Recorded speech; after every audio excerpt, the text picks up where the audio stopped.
We're not quite sure what to do with this weather. Clear blue skies, plenty of sun, still very mushy after an incredible deluge over the last 24 to 48 hours, but it's dry enough to play ball. Welcome aboard DCTV, Brent Balbinot alongside Scoop Miller. And why not? Thunderstruck playing over the PA system in the background as we welcome you to Tinora High School. It is the Estill Chevrolet Cadillac pregame show as the Rams of Tinora welcoming, I don't want to say arch rival because it's a non-conference game, but these two programs have had some dandies over the last few years. The Bluestreaks of Archbold.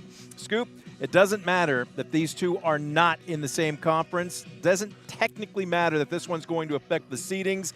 You just want to win against a really good program on a day like today. You're exactly right. This rivalry goes back a long time, and certainly no lost love between these two non-conference foes, but a lot of pride at stake here tonight. And then you add on the fact that this is the last game these teams will play before they get seeded for the sectional draw, which is this weekend. So a lot to play for here tonight, and two really good teams playing their best ball right now. Both these teams coming off of games that got banged last night due to, again, just an absolute downpour, not just throughout this part of the state, but really across the Midwest. So what that ends up doing is bumping everybody back. I know both coaches really wanted to decide what their starting lineups, in particular their pitchers, were going to look like here today. But let's go ahead and break them down for you, and let's start with Tinora.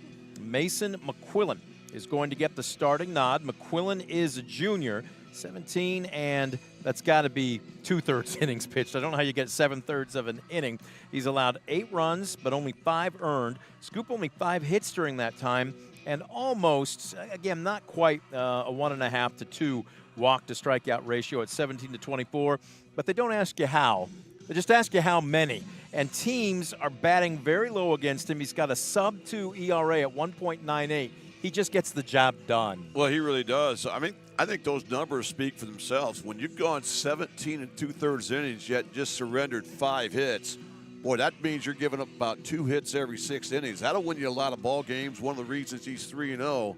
But Bluestreaks, they have a very deep hitting team, 1 through 9. So he'll get tested here this afternoon against this Archbold team that comes in winners of their last six of their last 7. That only blemish being to NWOL leader Brian. There you take a look at Tenora's offensive lineup, and of course McQuillan will hit as he's down right in the middle of that order. Mosier, Radzik, Schabin, Bostelman, McQuillan, then Morlock, Homeyer, Farrell, Spichala, and DeLarber. On the flip side for the Bluestreaks, again, they will send the following 9 to the plate against Mason McQuillan. Do we have Archbold's starting lineup?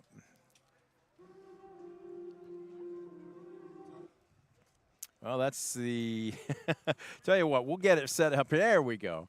Again, taking a look at the Bluestreaks, that is Jack Hurst. Hurst will lead it off. Stephen Diller, the shortstop, will bat second. Jaden Seiler will pitch, but he also hits third. Brian Burrows, the third baseman, hitting cleanup. Jet Bond, the catcher, he's getting a heavy look from Defiance College, just up Dahmersville Road here. Mason Siegel playing first and batting 6th. Broden Piercefield will be the DH. Brady Brady Basic. Eric Bakich is now at Clemson. Maybe we can put those two together and get Basic at least a partial scholarship for the Tigers. Then Josiah Gomez, right fielder and batting 9th. Again, on the bump, it will be Jaden Seiler, 2-1.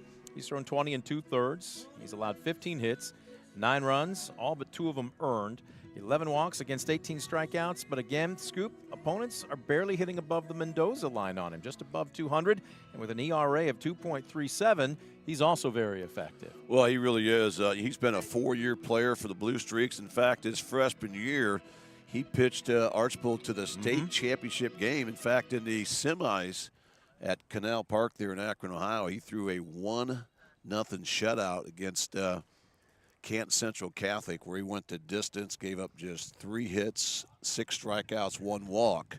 I remember watching that game, and again, he's a guy that will throw any pitch in any count. He's a 3-pitch mix guy, But again, he knows how to pitch. He's got big game experience. He will pitch to contact as well. And again, at this level, any level, put those guys to work for you. You got you got 9 on the field. You got 8 defensively.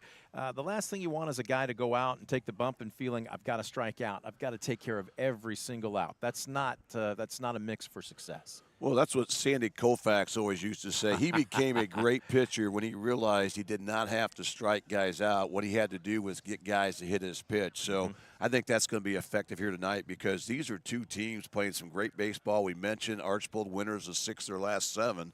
Meanwhile, Tinora has a 6-game winning streak. It would be a lot longer if they had not lost an 8-3, 2-out, 7th-inning lead against the Bell Fountain Chieftains, where the Chieftains, get this, with 2 outs, no one on base, scored 12 runs in that 7th inning to sneak a win out against Tinora right here in Ram Country. Those are your Baker Schindler Company starting lineups. Again, your starting lineups being brought to you today by Baker Schindler Company. We now have our second umpire at home plate, so pleasantries and lineup cards being exchanged. What we're going to do is take a quick break. Our Bob Estel Chevrolet Cadillac pregame show will continue with our first pitch, brought to you by F&M Bank. Right after this, you're watching DCTV Sports.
We welcome you back to Group Field at Tinora High School. Brent Balbinot alongside Scoop Miller as we are just a couple of minutes away from first pitch as the Rams of Tinora, the Bluestreaks of Archbold. Archbold, again, taking a look. If there's anybody that would know Archbold and its baseball program, it would be the man sitting to my left. But you did a double take. I wouldn't say that your jaw hit the ground when you saw the uniforms for the Bluestreaks tonight, but those are throwbacks because that is not Archbold's traditional colors. No, they're traditionally Navy here, but if you do go back to the 70s and 80s, you will don those Columbia blue uniforms. So we do have kind of a retro, and I think that was designed in respect to the past successes that Archbold baseball has had over the years. Now, he's offering to work first base for you if you want to, for free.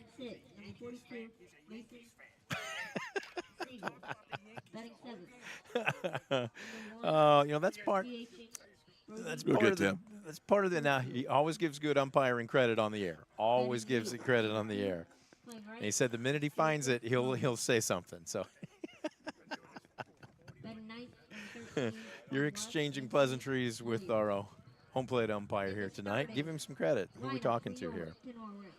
Yeah, you always have to love when veteran official Tim Voiles is in the house here. He'll be calling the balls and strikes here tonight. And he's heard me say more than once, you spell Voiles with one I the same way he calls them.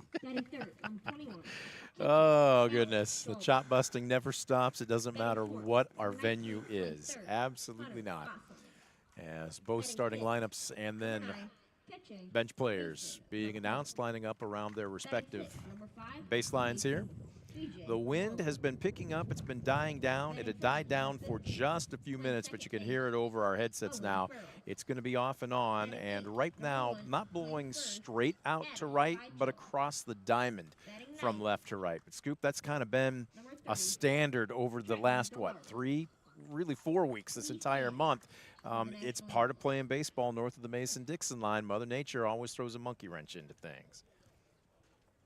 Starting lineups announced. Time for our national anthem, courtesy of the Defiance Elks Lodge 147.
National anthem in the books. Bluestreaks are coached by Jeff. Big thank you going out to our underwriter, the Defiance Elks Lodge 147. So we're getting ready for our first pitch, courtesy of F&M Bank. As Tinora in their green jersey tops with the white trousers sprint out onto the field. Archbold. It's going to take everything in me not to say Ayersville. Those are Ayersville colors. Archbold in those baby blues with the basically top to bottom with the dark stirrups. Getting set to take their first cuts of the afternoon. They will face Mason McQuillan. Again, McQuillan, the junior. 3 wins, I believe, against no losses. 17 2/3 innings pitched. 8 runs allowed, only 5 earned. 5 hits allowed during that time. 17 walks to 24 strikeouts. Opponent's hitting, an ERA of 1.98. Scoop, again, he is good, thank you. He is not going to overpower anybody. That fastball will operate in the low 80s. If he humps it up, he can maybe get there to about the mid 80s. But again, it's not how hard you can throw it, it's how well you can place it.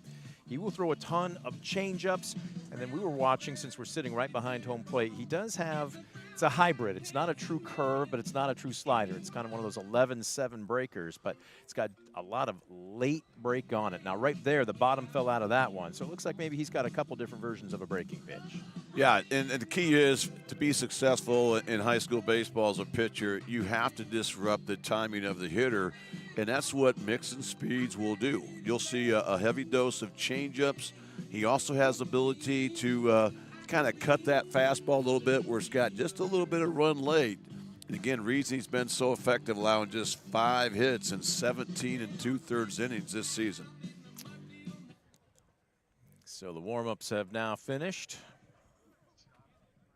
We're getting set for first pitch. Jack Hurst will lead it off. Jack Hurst hitting a robust .429 on the season.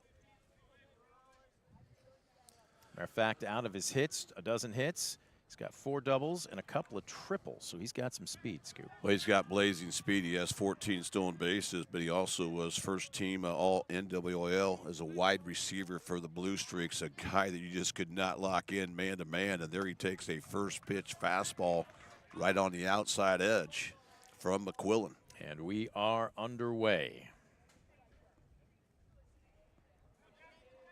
Our center field camera batting down, trying to battle that wind as this one inside out, and wow, right at the first baseman, Adam Spichala, and they call the third base the hot corner, but Spichala showing some quick leather there. Yeah, that ball got on Spichala there in a hurry, but that time Hurst saw a 0-1 curveball. He tried to go the other way. Great play there by Spichala. So here is Stephen Diller, the shortstop, digging in from the right side. So he takes a little bit low. Diller, also another Bluestreak, has got plenty of wheels. He leads the Archbold team in stolen bases with 15. Also another outstanding football player for the Streaks. Enters today hitting .306 as he swings through a good sinking fastball for a strike. 1-1. One of the things I was watching for, and I know you do the same, it's not just batting average, but on base percentage. And Archbold knows how to get aboard. Well, as a team, they're over 400% as far as getting on base, so they're doing an excellent job. And of course, Diller at 458. He's been a tough out all season. The 2-1. McQuillan deals. Letter high chopper to first.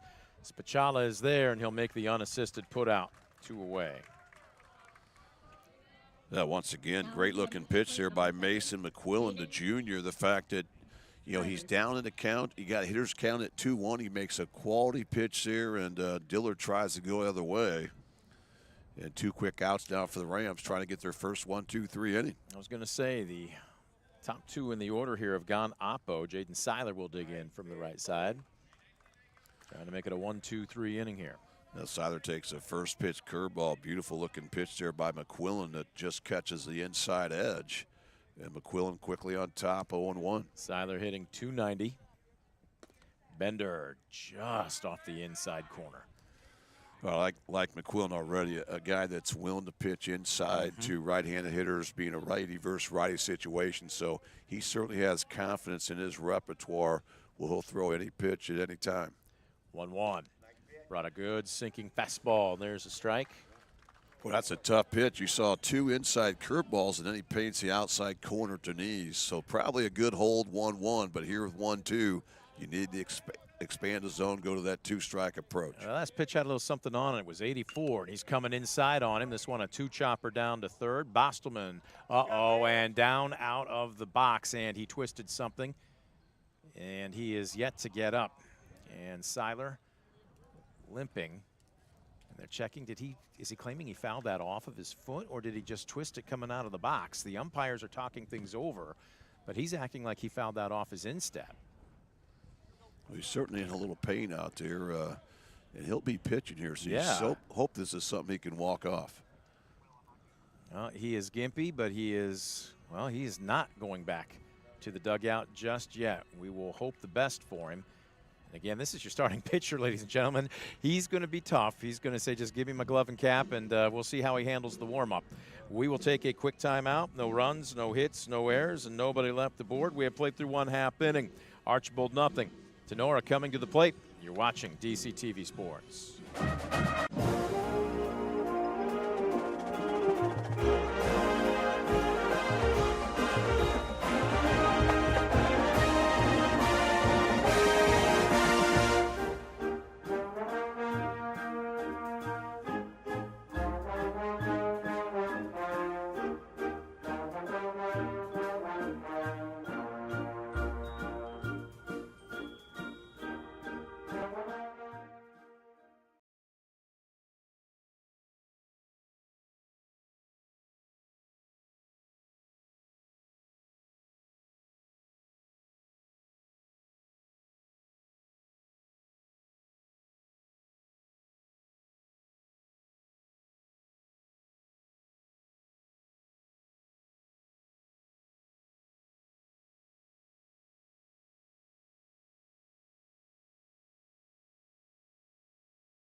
Bottom of the first, after what we think was fouling a pitch off of his instep, and now having to pitch. Jaden Seiler. It still looks like he's wincing a little bit, but trying to get loose, trying to get into a feel for things. Doesn't look like he's putting a whole lot of weight on that plant foot, and you see him shaking his head a little bit. Scoop, again, first at bat. He hasn't thrown an official pitch yet, but they are being very cautious, and I think they're going to go out and talk to him. Yeah, he's certainly feeling the effects here. But again, if you know anything about Jaden Seiler, he's going to demand the ball in his hands, and he's going to go out and compete for first-year head coach Jeff Brunwick. And Seiler, as we kind of mentioned, he's had some good numbers. He's gone 20 and 2/3 innings, given up just 15 hits during that 20-plus innings. Also given up just 7 earned runs, has 18 strikeouts to 11 walks.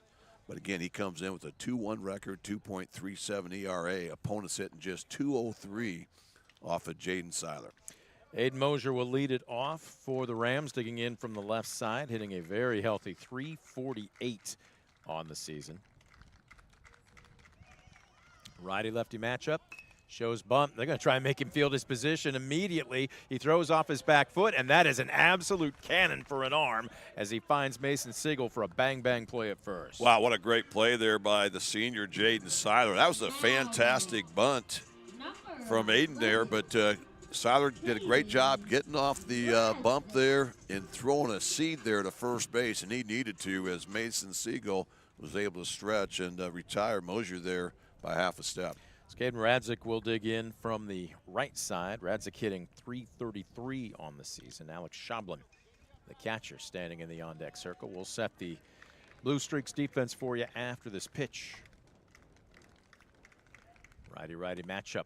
This one misses upstairs. Completing the battery, we've got an all-senior battery, Jet Bond.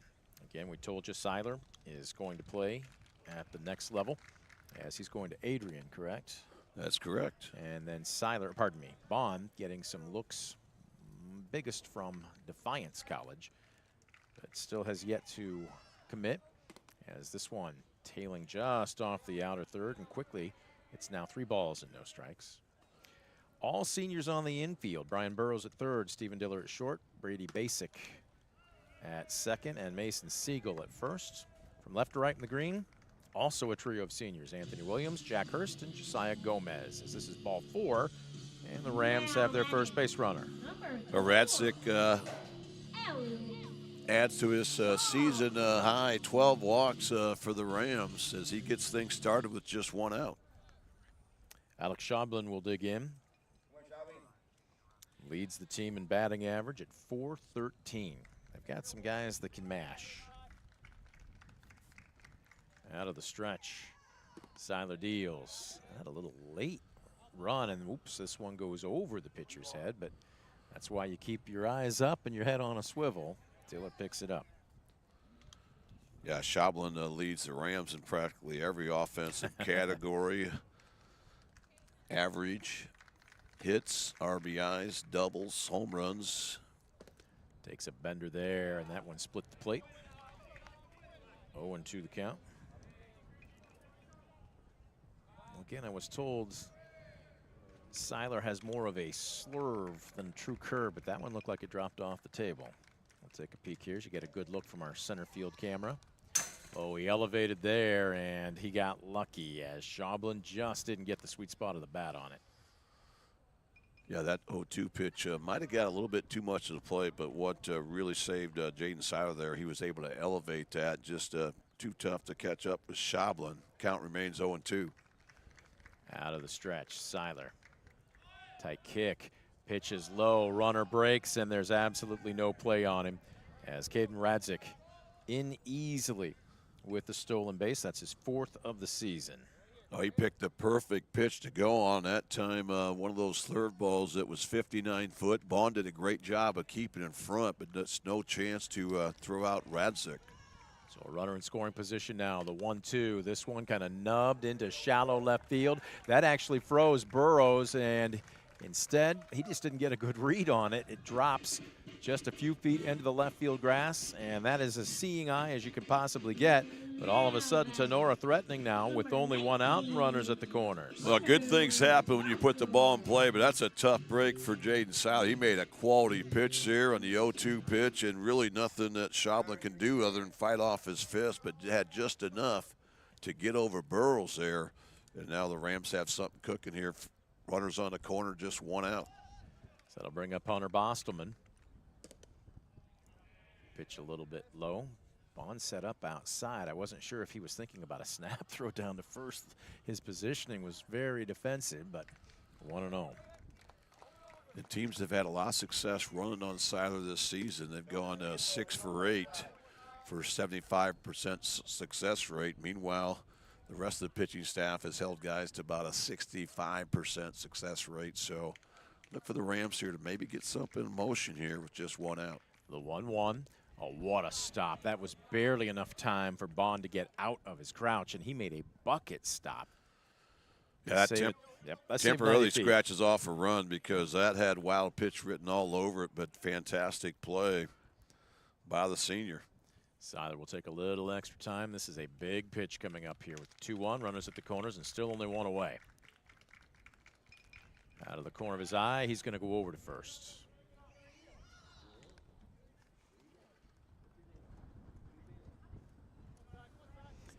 We don't have the numbers on the outfield fence here as far as distance is concerned. This one's laced into right field, coming in. It's over Gomez's head. This will score one as Radzik will come home. This is all the way to the fence. They're going to go ahead and wave Schoblin around third. He will score standing up. Speaking of standing up, Hunter Bostelman into third with a 1-out, 2 RBI triple as Tinora takes an early lead. Oh, great looking swing there by Bostelman, who leads the team now with 3 triples. That was a line drive. It just stayed up in the air. Josiah Gomez, I think, thought he had a beat on it early, but that ball just never came down. Nope. By the time Gomez tracks it down right field, 2 Rams come across the plate. And now you never know here at Tinora. They tend to like to squeeze in about any situation, but they certainly have the man want right up right now, 1 out, guy on third. And that's Mason McQuillan, the pitcher. Chance to help out his own cause. Again, McQuillan leads the team in sack bunt, so certainly a guy that can handle it. Archbold has the infield in on the grass. He's swinging away there and comes up empty. Again, on that line drive, and any outfielder will tell you, I can attest to this, the toughest ball to gauge is the one that's hit right at you. And that was an absolute pill as the runner's coming and fouled away. That looked like a suicide. He wasn't gauging. He was coming, you know what, for leather. Well, that certainly was a suicide squeeze all the way. I've seen BR do that quite a bit when there's after the first strike, and that time maybe a little bit early break, I thought that time by Bosselman, because what you have to do is you don't want to tip your hand to the pitcher where he can make that adjustment, throw that ball upstairs where you might pop up the bunt, but ends up being a foul ball, 1-2 count coming up. Tell you what, that's a good play by McQuillan as this one punched back up the middle, knocked down off the glove of Seiler, and it doesn't matter. As they go over to first, he legs it out. It will be an infield single and also an RBI as Bostelman comes home with run number 3. Great situational approach that time by the junior Mason McQuillan. Nothing fancy, but again, you try to, the infield in, you want to try to hit something up the middle, maybe lift a fly ball to the outfield. That time he got just enough of it. Seiler tried to make a terrific play, went off his glove, ends up being that infield hit. The Rams now with that crooked number looking to be greedy here with 3 across the board and still just 1 out for the Streaks. So here's B.J. Morlock digging in. Morlock hitting .265 on the season out of the 6-hole. They haven't cleared the board here. There is 1 out. Oof. That looked like, was that a 2-seamer? Was that a little bit of a cutter? That had some very late run back over the inside. It's kind of like a screwball. It's going to tail into those right-hand hitters. Wow. So kind of like a backdoor screwball there that catches that outside edge. Brings a 4-seam fastball here that's fouled away, and now Morlock down deep in the count, no ball and 2 strikes. And when Seiler throws his changeup, that's what it does. It's going to tail away from lefties. It's going to run into righties, but that time kind of the perfect pitch there that just caught the outside edge. 0-2 out of the stretch, and Morlock will step out.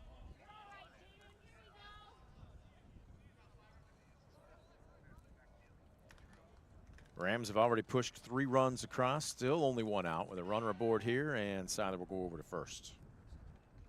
It all started with a 1-out walk by Caden Radzik, and a single by Schoblin, a triple by Bostelman, and an infield single off the glove of Seiler by McQuillan.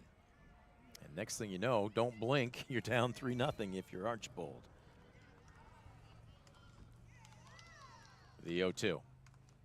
Upstairs, snap throw down to first, and back in time. McQuillan goes head first. That time, Archbold catcher Jet Bond calling for the pitch out there to throw behind. McQuillan at first base. Good heads up there by McQuillan to recognize it, get back in plenty of time. The 1-2 out of the stretch. Oh, he hung one and he got away with it. That one fouled away a little late by Morlock. You're exactly right. That was a hanger. It just kind of stayed up there. But fortunately for Archbold, that ball's just fouled straight back. So Seiler's still on top here, 1-2, looking for his first punch out of the afternoon. From the belt, Seiler with a bender. This one inside outed, knocked down by the first baseman Siegel, and they're going to say it's a foul ball. That ball just a couple inches on the foul side of that line. Didn't miss by much.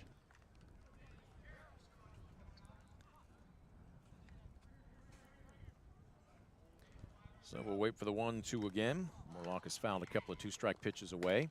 Swing and a miss there, strike 3. And that is really what Archbold and Jaden Seiler needed, as a Premier Bank strikeout is now 2 away. Oh, great looking pitch that time by Seiler. You could not have put that in a better spot there, right on the outside edge there. And again, he's doing such a great job of mixing speeds.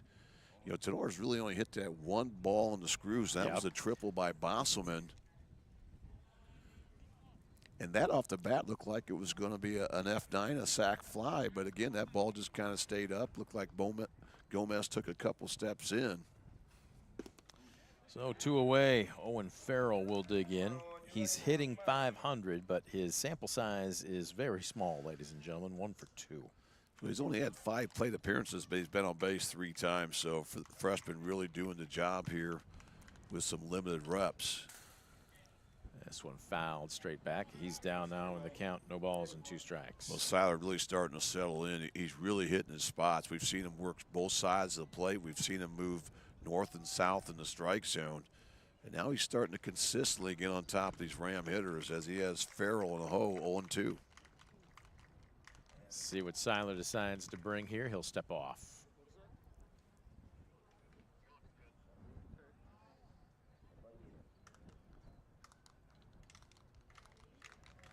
The 0-2.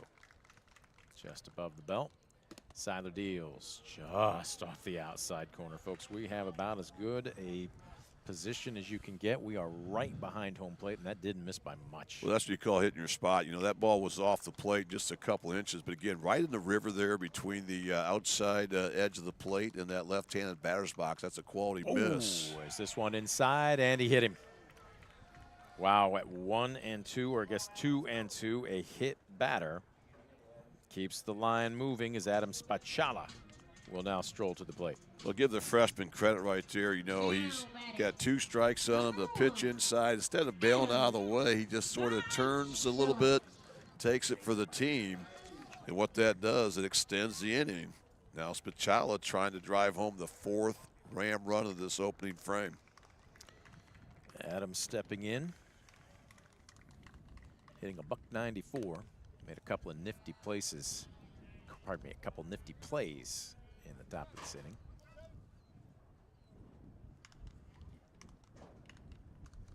Tall, lanky righty. Awaiting the 1-0 pitch. Good sinking fastball and delayed called strike.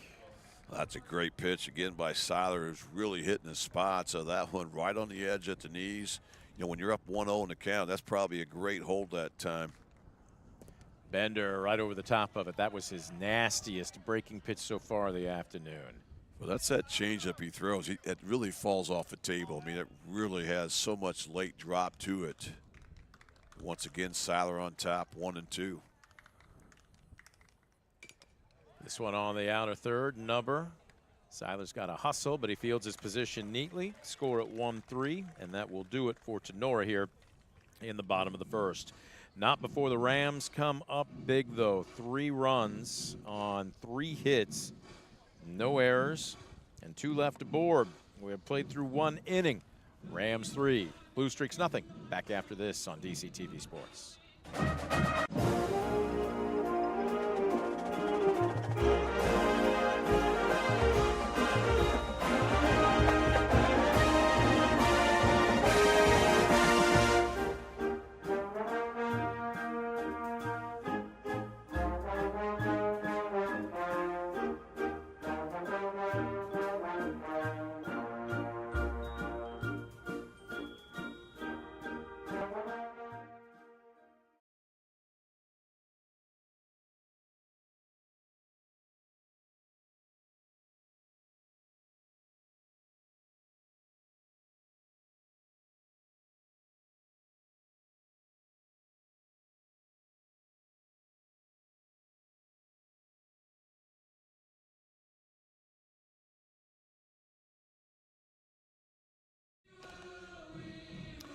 There you get a good look from our camera, just offset to our right here. Boy, talk about quickly killing Queen as the playover music. Top of the second, we'll bring up 4, 5, and 6. Brian Burrows, Jet Bond, and Mason Siegel will take their first cuts of the afternoon against right-handed starter Mason McQuillan. His teammates spotted him to a 3-run lead in the bottom half of the last frame. Yeah, McQuillan helped his own cause with that infield single that plated a run, the third run for the Rams in that top half of the inning. And there Burrows takes ball 1 there. I'll tell you what, the pitch in that at bat, though, that I was more impressed with than the infield single was his getting down that suicide squeeze bunt. He fouled it off, but that pitch was well up around the visor as this one punched opposite field off the bat of Burrows and into right field. Bluestreaks have their first hit, their first base runner of the ball game. Great swing by the senior. Brian Burrows not trying to do too much with that pitch. Did a nice job going the other way. And he gets a apple base hit there to right field. So Archbold has something cooking. Trying to prevent Tinora from getting that shutdown inning. Jet Bond, catcher, will dig in from the right side, hitting .227. Finishing up that thought, though, Scoop, that won't look like anything other than a foul ball in a scorebook. But if he doesn't get that ball down, if he doesn't catch a piece of it on the suicide squeeze, the runners meet at home. Yeah, that really changes that whole inning because now you have 2 outs. You don't have a run scored. Swan, a shot up the middle, seeing eyes into center field. Back-to-back hits for Archbold, and they've got a little something cooking here to open up the second. We're seeing a really aggressive approach here from the Bluestreaks in the second inning, and it's paid off. 2 hits and 3 pitches thrown by McQuillan. So now the tying run and Mason Siegel stepping to the plate. Mason Siegel will step in from the right side. Big burly first baseman. Yeah, Siegel was honorable mention NWAL last year as a junior for the baseball team. He also was first team offensive lineman for the Streaks back in the football season. That was very successful for the Streaks. This one inside out swing sent to second. Farrell will go to short. The relay not in time. Boy, that was close. You had that big lumbering first baseman making it by an eyelash. But they do get the middle runner on the fielder's choice. So runners at the corners, but still only 1 away for Broden Piercefield. Good looking turn that time by the Ram defense. And again, just an eyelash away from getting 2 there. Siegel's able to just beat that throw from the shortstop, Caden Rodzik. Archbold trying to get something back as they surrendered 3 in the bottom of the last frame as Piercefield takes low for ball 1. And Siegel does not have a stolen base. I really don't anticipate Archbold trying to try to get another guy in the scoring position here with just 1 out. Well, not with one of your better contact hitters up. Piercefield hitting .360 on the season. He's got 4 RBI, and he takes on the inner corner here. He's now ahead in the count, 2 balls and no strikes. Well, Piercefield is sort of the rookie on this Archbold team. The fact that the Streaks are starting 9 seniors, and he's the lone junior in the starting lineup here this afternoon. The junior. How's it feel to be the baby of the group, right? Even though you're an upperclassman. You know, Piercefield's very athletic. Again, he's a guy that played basketball. He also was all-league wide receiver for the Streak football team. So he's an excellent athlete. The 2-0. Working inside. McQuillan got that call earlier an inning ago, but right now can't quite find it, and he's down in the count, 3 balls, no strikes. Again, that's that screwball. It's got a lot of, arm side run to the right-handed hitter. It really kind of runs right into him here. Something you don't see a lot of righties use. From the stretch, and he humped that one up a bit too much. Ball 4 on 4 straight pitches. All out of the zone, and all of a sudden, the bases are loaded. This should be... Now this is Josiah Gomez, the senior right fielder. Again, another very good football player for the Streaks and head coach David Dominic. Takes in the cellar here. Right now, McQuillan showing some inconsistency in the strike zone, so Archbold's been very patient after getting 2 base hits in the first 3 pitches. They've now seen 5 consecutive balls here. 1-1. He took a hefty cut, but comes up empty on it. Good looking fastball that time from McQuillan. Almost looked like a 2-seamer. Had a little bit of run to it there. A little bit cut action to even the count up at 1-1.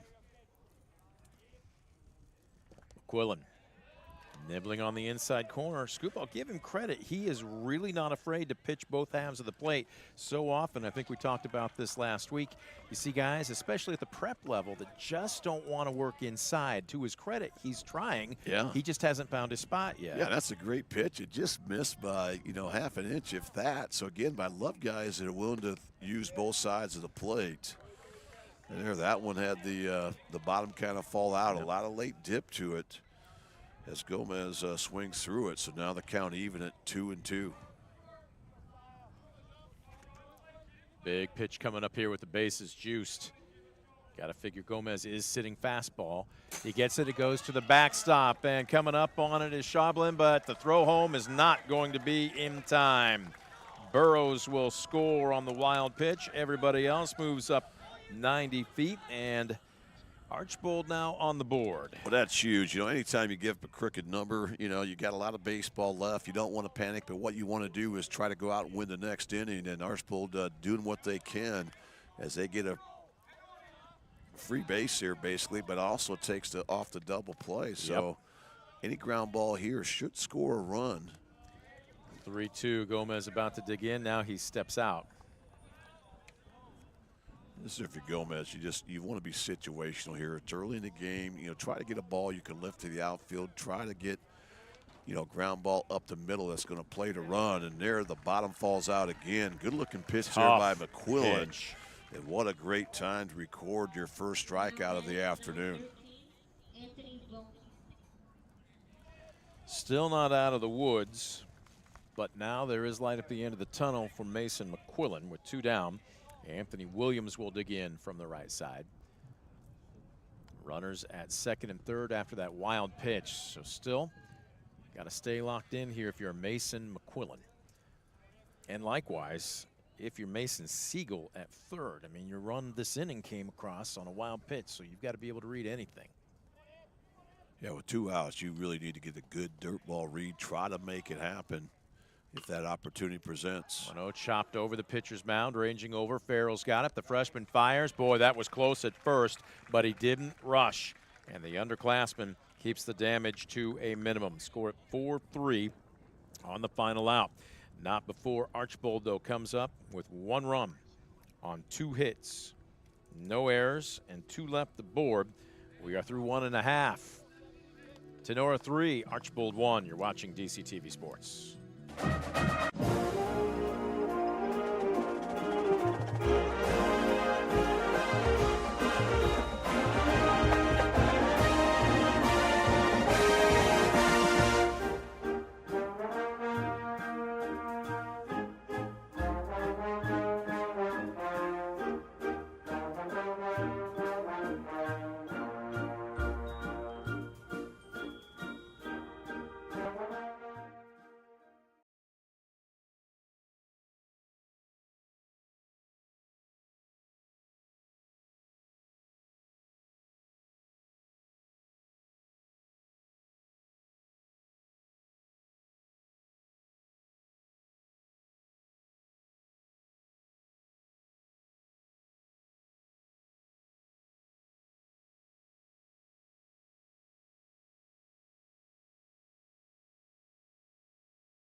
In the Larber. We welcome you back to the bottom of the second. Tinora, 3 runs on 3 hits, no errors. Archbold, 1 run on 2 hits, no errors. As the 9-hole, Trenton DeLarber. Lefty will dig in against Jaden Seiler. First pitch misses upstairs. Trenton DeLarber on the season. Well, let's take a peek at him. He's hiding in plain sight. There he is. Hitting .320 out of a 9-hole. Scoop, that's pretty good. My guess is after the first inning, they probably treat his spot as just an extra leadoff man. Well, they do. You know, he also has 9 walks on the season, so he has an on-base percentage of well north of 400. So he's that table setter to turn that lineup over to the dangerous top half there that put up 3 runs in that first frame. He's looking at a 2-1 count right now as they bust him inside with a fastball, and ooh, Seiler's reaction tells the story there. He wanted that pitch. Yeah, that had a lot of glove side run to it, right about waist high there, just missed off the plate. 3-1, late decision by DeLarber, and now the count full. That's a nasty looking changeup, you know. You're in a hitter's count, 3-1, you're sitting dead red, and he comes with that changeup that fades away from the lefties. Payoff pitch popped up. Wind playing tricks with it, hustling in at third base and unable to make the run and catch. Burrows got leather on it, but unable to secure it. And DeLarber will get another swing. That's a break for DeLarber. That ball just not really high enough to give Burrows a strong chance. He had to go a long way. Did get a little leather there, but new life here for DeLarber, trying to start things out here in the second inning. 3-2 on the way again. Nibbling on the outside corner, and a delayed call, 3rd strike. DeLarber tried to sell it, but the home plate umpire said nope, strike 3. Great frame job that time by Jet Bond, and a really competitive pitch there by Seiler. Again, that pitch right in the river there on that outside edge. You know, and a lot of times the umpire will give you that outside wide strike. But a second punch out of the day for the senior, Jaden Seiler. So with 1 away, the lineup turns over. Aiden Moser. 0 for 1, tried to lay down a bunt back in the first inning. Now again, break that pitch down because it had some backside run on it. What is he throwing there? Well, again, he changes speed so well, but the key for that pitch, you kind of alluded to it, Brent, it's got so much late drop to it. I mean, yeah. It comes in, it looks like a BP fastball coming in, but then it's almost like that splitter, you know, where that thing falls off the table late.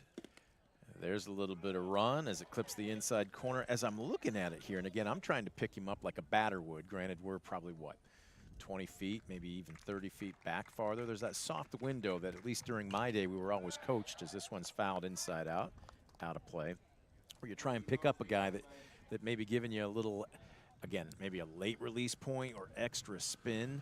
But again, for a splitter, I was able to pick it up because the seams, I thought, sat fatter. He's got much more rotation on that pitch. 2-2 on the way.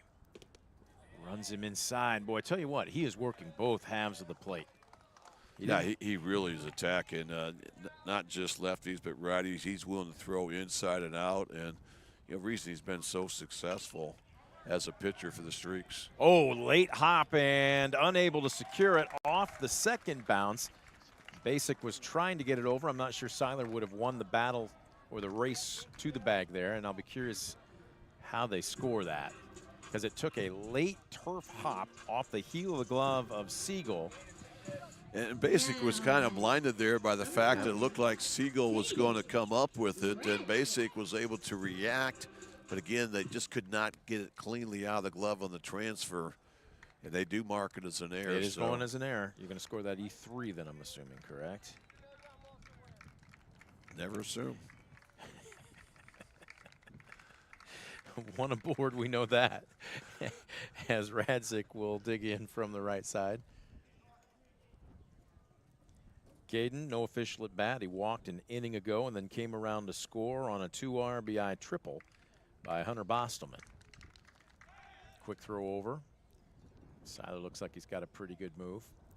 How about this, though, Scoop? Second inning, second trip to the plate for the top of the order for Tinora here. Yeah, they've forced Seiler to throw a lot of pitches here. And again, we're just really 4 outs in to the Tinora lineup. So great approach here by the Rams. 1 ball, 1 strike. Quick move over, and this one squirts away from Seigel. Heading to second base, and Motorin picking him up and laying him down. Moser's going to go into third, standing up. Well, you're going to call an error on the throw or an error on the first baseman there? Yeah, that's, pitcher always gets that error, whether he deserves it or not. But again, that's a tough break because it looked like the throw had kind of fooled Mosier, and he was kind of in no man's land. But once it got by Siegel there, a 2-base error, and now golden opportunity for the Rams. Well, look at this. Are they bringing the infield in here for Archbold? The corners certainly were coming in, but now I'm looking at the middle of the infield, and indeed, they're going to come in. Remember, we saw the Rams squeeze in the same situation, and certainly Radzik's a guy that can control the bat. Just off the outer third. Man, Seiler is nibbling. But and again, I'm looking at the body language there, Scoop, and it's clear. I'm not going to say he thinks he's being squeezed, but he thinks he should get maybe just a half an inch or 2 here. Yeah, they do have some action now in the Archbold bullpen. So, but again, you know, Seiler's a guy, he knows how to compete. He's the all-time wins leader as far as pitchers in Archbold history. So he's a guy that loves to be on that bump. Really not used to this situation, though, when you're down 3-1 early, and Tinora trying to tack on to the lead. 3-1. This one a fly ball into right. Gomez is there. He's got it. Is it deep enough? The throw is short. And that will bring home the 4th run of the afternoon for Tinora.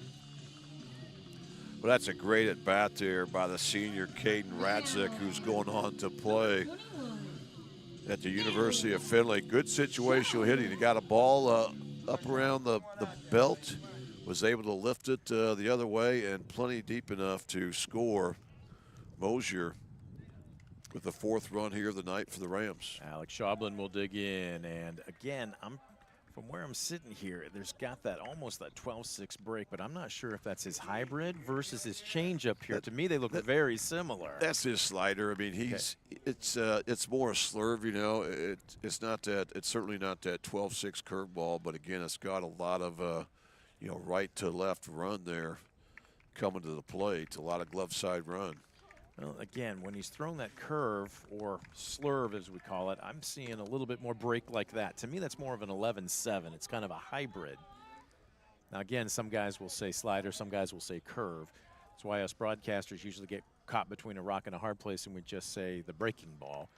The 1-2, swing and a miss. Boy, he put something off of that. Schaublin out on his front foot, and that will do it for Tinora here in the bottom of the 2nd. Not before the Rams get a run back. It comes on no hits, 1 key error, and nobody left aboard. 2 in the books. Tinora 4, Archbold 1. You're watching DCTV Sports.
Top of the 3rd, we welcome you back to Group Field at Tinora. Brent Balbinot alongside Scoop Miller.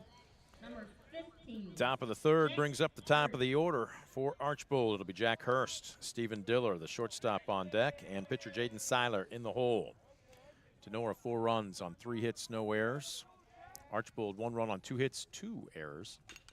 First pitch swinging, high chopper down to third. Bostelman, nice job to stay with it, and even though his momentum was taking him across the diamond, he still made a good, accurate throw. Well, that's an excellent play there by Hunter Bostelman, because remember, Jack Hurst has lightning speed, and you just have no margin of error. So he did a nice job of getting position, getting his feet set, threw that strike across the infield. A quick out there for Mason McQuillan. So here's Stephen Diller digging in from the right side. 0 for 1 with a ground out to first. Diller hitting .306 entering today's contest. That one had a little bit of glove side run, fouled literally off the edge of the bat. 1-1.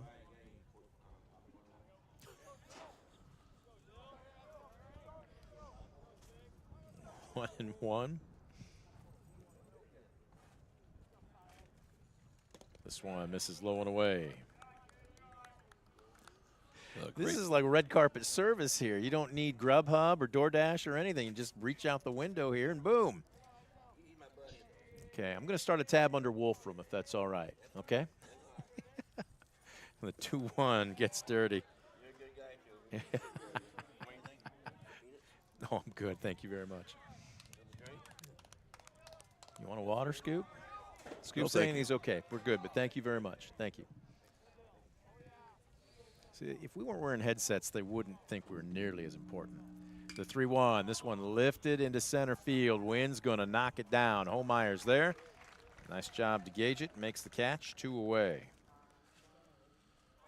A great job by McQuillan. You know, anytime you're pitching with a lead, you want to eliminate those freebies. He fell behind Diller 3-1. Diller had a good-looking swing, but that's an atom ball as Alex Holmeyer is able to make quick work of it. And now 2 quick outs for McQuillan. That's the first fly ball out of the afternoon. So everything had been kept on the infield or a strikeout for Mason McQuillan until Stephen Diller launched that one to center field.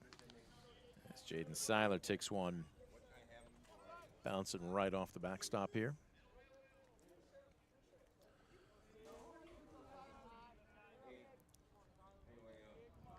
The 1-0, tight, compact delivery. Just a little bit late, fouls it straight back. 1 ball, 1 strike. Well, Wednesday is usually an off day no matter what this season. We are back on the air on DCTV Sports on Thursday as we have our first and only track meet of the season. As this bender crushed deep to left field, the wind's going to knock it down. Going back a couple of steps, Moser, nice job to play it, and it's a 1-2-3 inning. No runs, no hits, no errors, nobody left aboard. We'll head to the bottom of the third, no change in our score. Bluestreaks trailing the Rams 4-1. We're back after this on DCTV Sports.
Bottom of the third at Grube Field.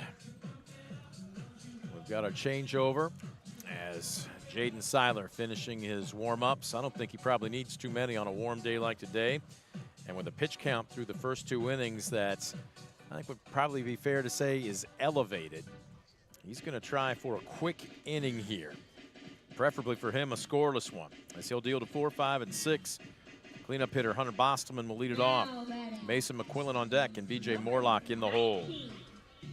Yeah, Tenora's done an excellent job of taking advantage of some of the freebies that Archbold given him this afternoon. The fact they just scored a run in the second inning without a hit. They're also their first run by Caden Radzik occurred after he reached on a walk. We've also seen the Rams swipe a base, be very aggressive, very situational. We saw a squeeze attempt, so they've been very aggressive here in the early going. 1-0, just a little bit downstairs. 2-0. Bostelman 1 for 1. Hit an absolute laser opposite field back in the first. Josiah Gomez just couldn't get a beat on it. It sailed over his head, brought home a couple runs. He eventually came around to score on an infield single by Mason McQuillan. Just like that, it was 3-0 Rams, and just like that, he's looking at a 3-0 count. Get me over fastball. Yes, it was. You know, Seiler's typically a guy that doesn't get in a lot of 3-ball counts, but he's had a few here in the early going this afternoon. 3-1. This one grounded to short, staying on a knee. Nice job by Diller across the diamond. Leadoff man retired here in the Ram third. Oh, excellent play there by Steven Diller that time. Diller usually the second baseman for the Streaks, but with Seiler pitching, he makes the adjustment over. And that time he made a good one, as they're able to retire Bosman there. A nice play by the senior shortstop. Well, I've heard the phrase, the infield's the infield, and a lot like saying the offensive line is the offensive line.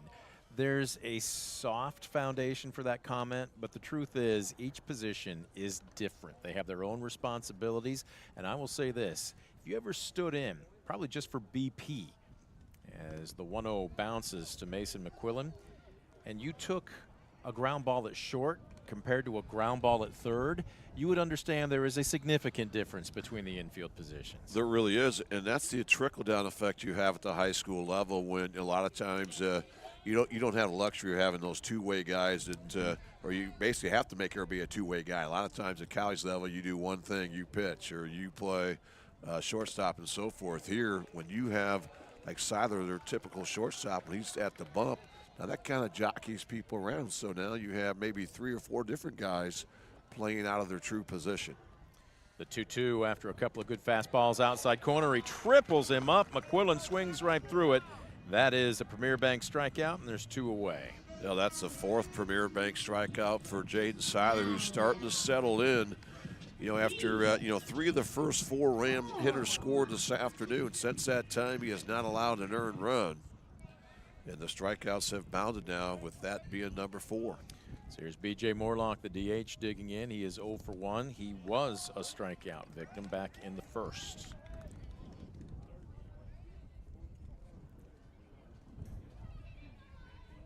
The 1-0, letter high. Again, there's that little bit of just late arm side run. That is a wicked pitch.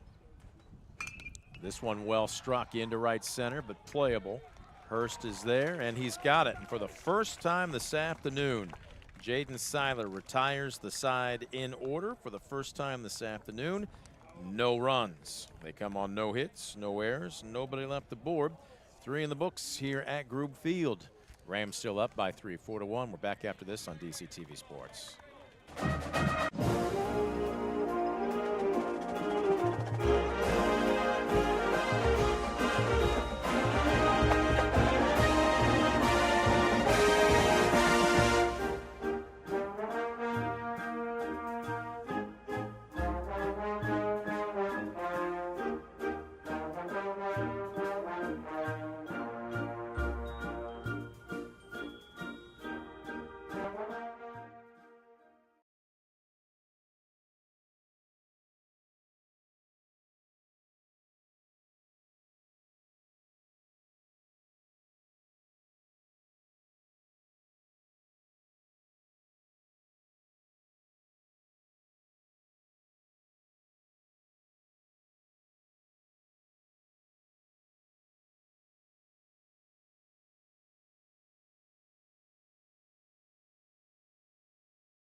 Top of the fourth brings up 4, 5, and 6 for the Bluestreaks of Archbold.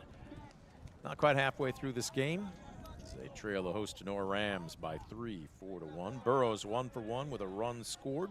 That back in the second inning will lead it off. Try and replicate what he did in that second inning with a leadoff hit. Came around to score the only tally so far for Archbold. Jet Bond, the catcher, on deck. Mason Siegel, first baseman, in the hole. Second trip through the lineup against right-handed starter Mason McQuillan for Tinora. This one short hops Alex Shovlin. We've seen that about 2 or 3 times so far this afternoon, Scoop. It just seems like when McQuillan tries to hump it up, he just he kind of loses his feel for the pitch. That's the 2-0 on the way. That one's a little bit more within himself, but it's low. And so often coaches will tell you it does you no good to gain an extra couple of miles an hour if you can't put it where you want to. Yeah, and that's really been the only blemish for McQuillan all season long, the fact that he's surrendered 17 walks in 17 2/3 innings coming in. But again, teams just aren't really squaring them up, and there's a good get-me-over fastball to get the count to 3-1. And right now, if you're Brian Burrows, certainly one of the better Archbold hitters, but he needs to be disciplined here. You're looking for the fastball in his wheel well and nothing else. 3-1 on the way. He got a fastball, and he took a late swing at it. Count now full. And he's talking to himself. He is not happy. Well, that's the one thing you don't want to get fooled on a hitter's count where you're going to be tardy on the swing. You want to be aggressive, and that time kind of a little indecisive. 3-2, just underneath it as he pulls it left side. Hustling in is Moser, and he has it go off of his glove. That is a long turn at first, but Burrows will head back. And I'm not sure if the sun gave Moser problems or if it was the wind. Again, it's blowing across the diamond the opposite way, but he just didn't quite get the beat on it. Well, I think a little both. If you saw the third baseman, Hunter Bosselman, he was running in foul territory to get that baseball, and I think that might have threw off Moser a little bit, who may have thought that ball was heading foul, and that ended up being maybe 3 or 4 feet inside that left field line. So Burrows once again is able to lead off the inning by getting on base, although that's going to go down as a E7 rather than a base hit. Yep. So here's Bond digging in from the right side. Bond came up first pitch swinging back in the second inning and was able to get a base knock to move Burrows to second base. The 1-0 out of the stretch, McQuillan. Paints the black on the outside corner, strike one. And there's that pitch you were talking about, Brent, the fact that you don't have to overpower guys, you have to locate. And that time, great job of kind of pitching backwards. He took a lot off, but he painted that outside corner to work the count even.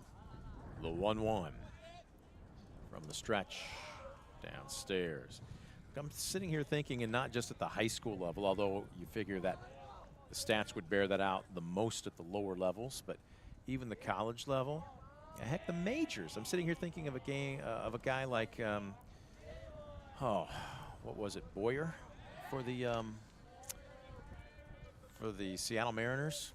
Jamie, help me out. Moyer. Yeah, Jamie Moyer. I was correct. Had a little bit of a brain hiccup there, but Jamie Moyer brought the ball in, sub 80 on most occasions, but the same pitch never got thrown twice, as this one splits the plate but misses in the cellar, ball 3. Yeah, Jamie was one of a kind. He could throw a pitch at 70 mile an hour and get you out to major level. Well, Greg Maddox, I mean, he was not an overpowering guy, but he had such incredible movement, great placement. I remember the interview they did with him where he goes, I'll tell you what I'm going to throw. It's an 89 mile an hour sinker, and you're not even going to swing at it. I mean, it just goes to show you if you can spot it, that's 9 out of 10 times more important. Yeah, that's pitching. You know, you don't have to necessarily be a thrower. You have to be a pitcher to get guys out, and certainly at the high school level, that certainly holds true as well. But Moyer, believe it or not, used to be my neighbor. Mary Diggers Phelps' daughter. Taught him everything he knows, right? Exactly. 3-2. This one a chopper up the middle. Is it hit hard enough for 2? It is not. Radzik electing to get the sure out at first. Great job there by Radzik that time, just to make sure of an out. You've got a 3-run cushion here. You don't want to fool around on a bang-bang play at second. And Burrows had a hard slide there going into second. He went head first there. Maybe a little turf burn out there, so to speak, but he's okay. A little road rash. He's back up, ready to go. He's telling the dugout, I'm all right. They all do, though, right? Yeah, and certainly Burrows, we mentioned how he's another one of those outstanding football players for Archbold. So many multi-sport guys out here, really for both teams when you look at the lineups. Here's Mason Siegel, 0 for 1, reached on a fielder's choice back in the second. That was the only inning where Archbold was able to muster some offense. They're threatening here with a runner in scoring position and only 1 down in the 4th. Siegel takes tight. There you see McQuillan once again, not afraid to throw inside there to some of these right-handed hitters. From the belt, Q deals upstairs.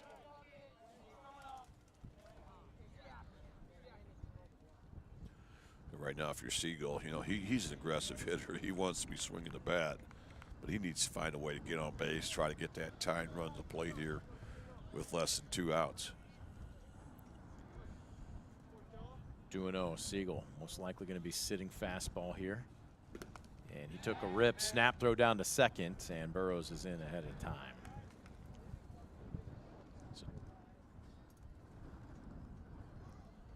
That good looking 2-0 pitch from McQuillan. Yep. You know, anytime the hitter is sitting dead red there, you have to locate. And that time did a nice job of painting the knees, but taking a little bit off to disrupt the timing of Siegel.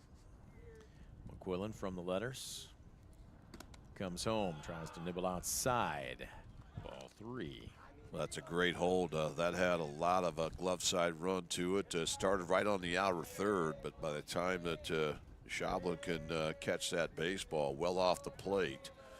And so now Siegel in a hitter's count at 3-1.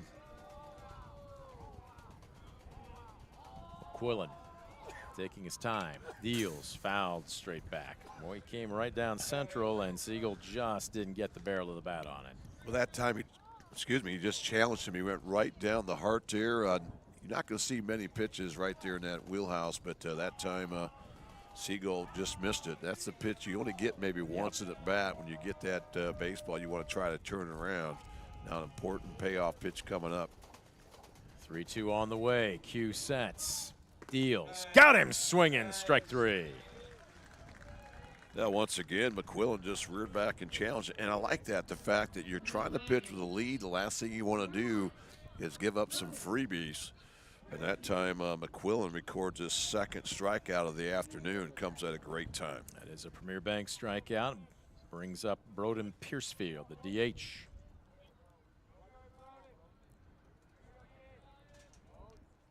Q sets, deals a bender, misses in the cellar. You know, Piercefield had a 4-pitch walk back in the 2nd inning. That was able to move Brian Burrows to third base, where he later scored on that wild pitch. The 1-0. Still working out of the stretch. Again, when he drops down, tell me if I'm missing something here, but it's almost like his arm slot or angle on that pitch is a little bit lower. He's almost throwing, not quite sidearm, but he's throwing across his body. And I'm not saying he's tipping it, but that pitch is the one where he's usually missing outside. Not enough to force the umpire to make the call there. Yeah, well, he does. And I'm not sure if that's by design or what he's doing, but again, it makes it a little bit tougher on the hitter sometimes when you get those different keyholes you're kind of looking at out there. But now 6 consecutive balls here that Piercefield's seen here today in his 2 plate appearances. 2-0, right down central. So, as a coach, and again, where your area of expertise is, obviously at the upper levels, you're going to have pitching coaches, hitting coaches, but is there a general philosophy, strategy, or approach, as we'll call it? Is the 2-1 here. We'll wait for it after this pitch. This one a little nubber right at the shortstop. Radzik didn't even have to move. I'll set you up on your hitting philosophy when we come back. Third out, snuffs out the threat for Archbold here in the top of the fourth. No runs on no hits, one error and one left the board. 3.5 are in the books. No change in our score. Rams 4, Bluestreaks 1. You're watching DCTV Sports.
Bottom of the fourth, working our way, not quite halfway through. Well, actually, technically halfway through this ball game right now.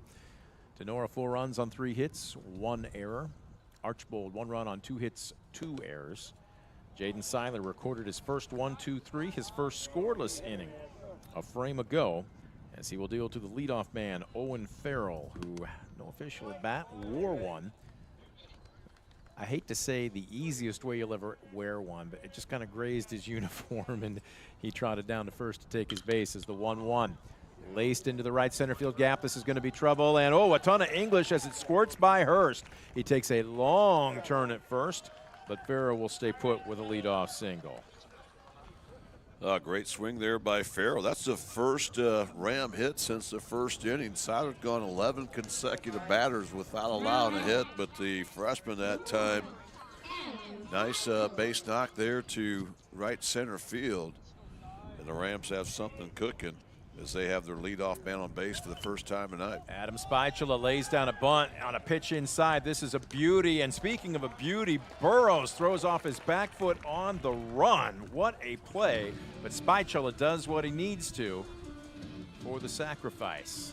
Yeah, that was a great bunt, but maybe even a better defensive play by the senior Brian Burrows. That off the bat looked like it was going to be trouble.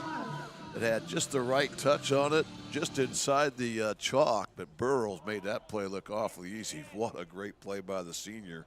But a nice sack bunt there has the Rams with a runner in scoring position and just 1 out. So here's DeLarber digging in from the left side, takes outside. He's 0 for 1, struck out looking back in the second. Tinora and Coach Runaway saying they're not going to be happy with a 3-run lead, playing a little bit of small ball to try and get some insurance. Seiler has settled in last inning. Potentially an omen of things to come here as he retired the side in order. Granted, he gave up a leadoff single here. His body, he can't hide the fact when he thinks he should get a call, doesn't he? He doesn't show the umpire up, but there's no questioning when he thinks that he should have gotten a close one. Is this one high and outside, ball 4? And again, great job by the bottom end of the order as DeLauber there is able to get that 1-out walk. And now that kind of sets the table as the lineup turns over to the leadoff man. Aiden Mosier, the junior, hitting .348. Mosier reached on an error back in the second, came around to score. Had to lay down a bunt to lead off the first, and it took a great play by Seiler to throw him out. As there's a backdoor bender that doesn't quite enter. Ball 1. Again, if you're Archbold on defense here, you have to know where the speed is at the bases and at the plate, and there's certainly plenty of it. right here with Mosier, who's got excellent wheels. The 1-0. Seiler deals. Throws across his body, tries to hit the inside corner, doesn't get it. 2-0. Right now, if you're Seiler, you just have to flush it. You know, two pretty good pitches, just a bit out of the zone. But now he's worked himself in a hole at 2-0. Seiler deals. That one splits the plate. And again, he's really showing some control. I mean, he's really working the edges. He's working the top of the zone, bottom of the zone. But when he's falling behind, he's going right down the heart of the plate. Yep. And now he's made the count 2-1. This one fouled away. So from 2-0, 2-2. Yeah, great job again by Seiler. 2 quality pitches in a row, but you have to be careful. You don't want to get in that 3-ball count where you're really forced to throw it right down Main Street. So a big 2-2 pitch coming up for this Archbold defense, trying to keep this game right where it's at. Righty-lefty matchup. Busted him inside, and he fouled it just off the neck of the bat. Tinora great pitch, and again, Seiler continues to use all 4 quadrants out there. He's really done a nice job of not letting Tinora get too comfortable. He's really done a great job of pitching backwards. 2-2 on the way again, tries to backdoor him, and a little off speed, swing and a miss, strike 3. That's a great backdoor slurve ball that time. Just no chance there for Mosier. That thing started out in the right-handed batter's box, but by the time that got to the plate, that was more than on that outside corner. Again, a great pitch there. Another good strikeout, a Premier Bank strikeout there for Jaden Seiler. Caden Radzik will be the next hitter. The question is, will Seiler be the man to pitch to him? And there was some action in the Bluestreaks bullpen an inning ago, but they're going to leave him on the bump, and Seiler will get a chance to finish out the 4th inning here. I don't know what his pitch count is, but Scoop, it's got to be elevated. Yeah, it's getting up there, and I think that was just a little pep talk there from assistant coach Tanner Wise, who played his college baseball at Huntington University. So Radzik digs in, 0 for 2. Check that. No official at bat. Drew a walk in the first and hit a sacrifice in the second. This one a high fly ball deep to left coming in, and Williams got fooled. He's on a dead sprint. He can't catch up to it. 1 run is home. Farrell rounding third. He will score. They'll wave to Larber. Style points as he goes head first across home plate as he tattooed that into the teeth of that wind for a 2-out, 2 RBI double. And that is some big insurance for Tinora as it's now 6-1. Tremendous 2-out hitting, and that ball was absolutely hit on the screws there by Radzik. And by the time the dust settles, 2 more Rams come across, and that'll spell the end of the day for the senior Jaden Seiler as Archbold goes to the bullpen. So we will take our first insurance group call to the bullpen. When we come back, we'll break down the new Bluestreaks hurler. Still not out of the 4th inning here with 2 away and a runner at second. It is 6-1 Tinora. We're back after this on DCTV.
Back at Tinora, Jaden, Seiler stays in the game. Even though he's no longer on the bump, he will go to short. And moving from short to second, Stephen Diller. So this is the natural position for these two guys when they're not on the bump. And in relief is the sophomore Jace Castillo. Scoop's going to break him down here, but with 2 outs, he's trying to get the 3-hole. Alex Shadlin, as this one misses down in the dirt. It's now 2 balls and no strikes. Yeah, the sophomore right-hander for Archbold comes in with a 2-0, 1-loss record. He's gone 11 innings, given up 7 hits. Has not surrendered an earned run, so has a spotless 0.00 ERA. Has 15 strikeouts, just 4 walks, so a 4-to-1 strikeout walk ratio. He's been awfully effective for the Streaks out of the bullpen this year. As he goes to second, it wasn't a true daylight play as the second baseman Diller's trying to keep the runner honest. But floats inside, it's now 3-0.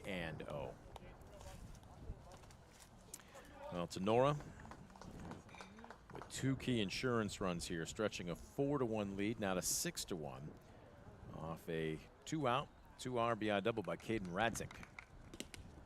As this one, a strike just below the knees. Yeah, it's so important for Tinora to scratch those runs across here with 2 outs. You know, you always love to get a lead, but your goal when you get that lead, you want to extend the lead, something Tinora has not been able to do since putting up those 3 runs in the first inning. It's been a 3-run game, more or less, since. But, boy, those are 2 big insurance runs. You always want to win innings, and certainly Tinora has done that here in this 4th frame. 3-1. This one fisted to second, playing it on a bounce, and Diller.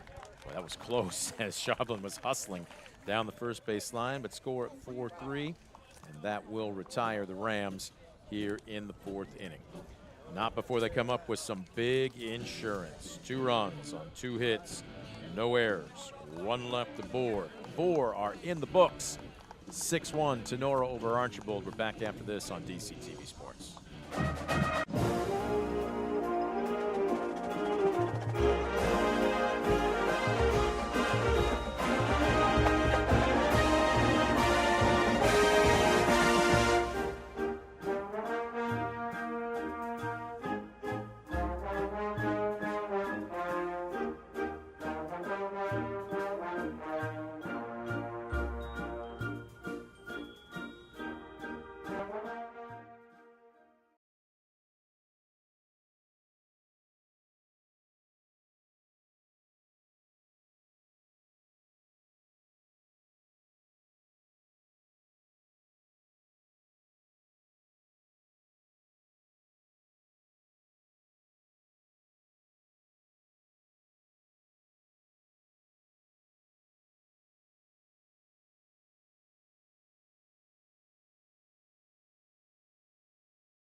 Well, there you get a look at all kinds of camera angles. We welcome you back to Tinora.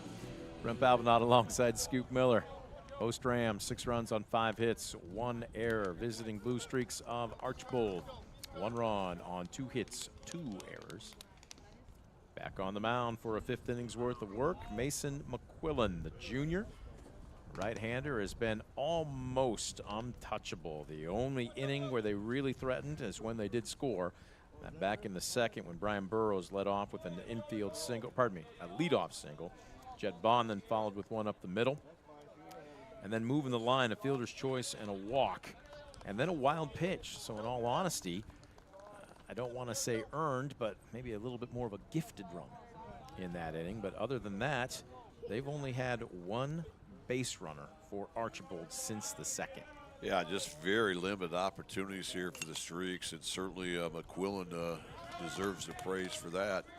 You know, anytime you hold this Archbold team to 0 RBIs through 4 frames, you're really doing something. This is an Archbold team that comes in capable of putting some big runs on the board, but they've been stymied here so far today. It's just 2 hits against McQuillan. Josiah Gomez fouled away a pitch, now takes this one in the dirt, and there's the pitch that I was talking about 2 innings ago. So I want to get your take on it because it seems like he drops his arm slot. His release is a little different on that delivery, and it's the one that's missing in the left-handed hitter's box. So again, you talk about being competitive.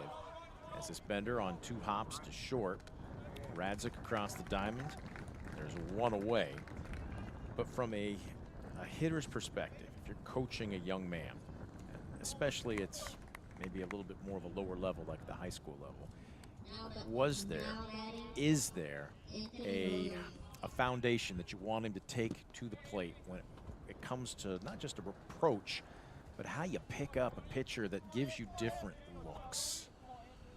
Well, certainly, you know, first of all, you want your whole bench locked in and studying that pitcher each and every pitch. You know, his warm-up pitches, his game pitches. You want your guys studying, but then you always have to have a plan of attack, and it may vary for each guy, but typically you want to be aggressive in the zone. You know, the key in high school baseball, you just do not want to get in those negative counts. When you fall behind, your batting average drops below 200 on average. I'm going to ask you to get a bit more technical. As 1-1 as Anthony Williams swung through that pitch. Fouls this one straight back. Notice how neither of us flinched. We're really trusting the backstop here. But where you pick up a pitcher, say release points, I'm going to go way back in my day. We didn't have, you know, the technology that guys have, even at this level. As this one misses upstairs. We never watched any film of ourselves swinging and did not have the radar guns. My high school coach picked up on a technique that Skip Burtman, the legendary LSU coach, used to do with his guys.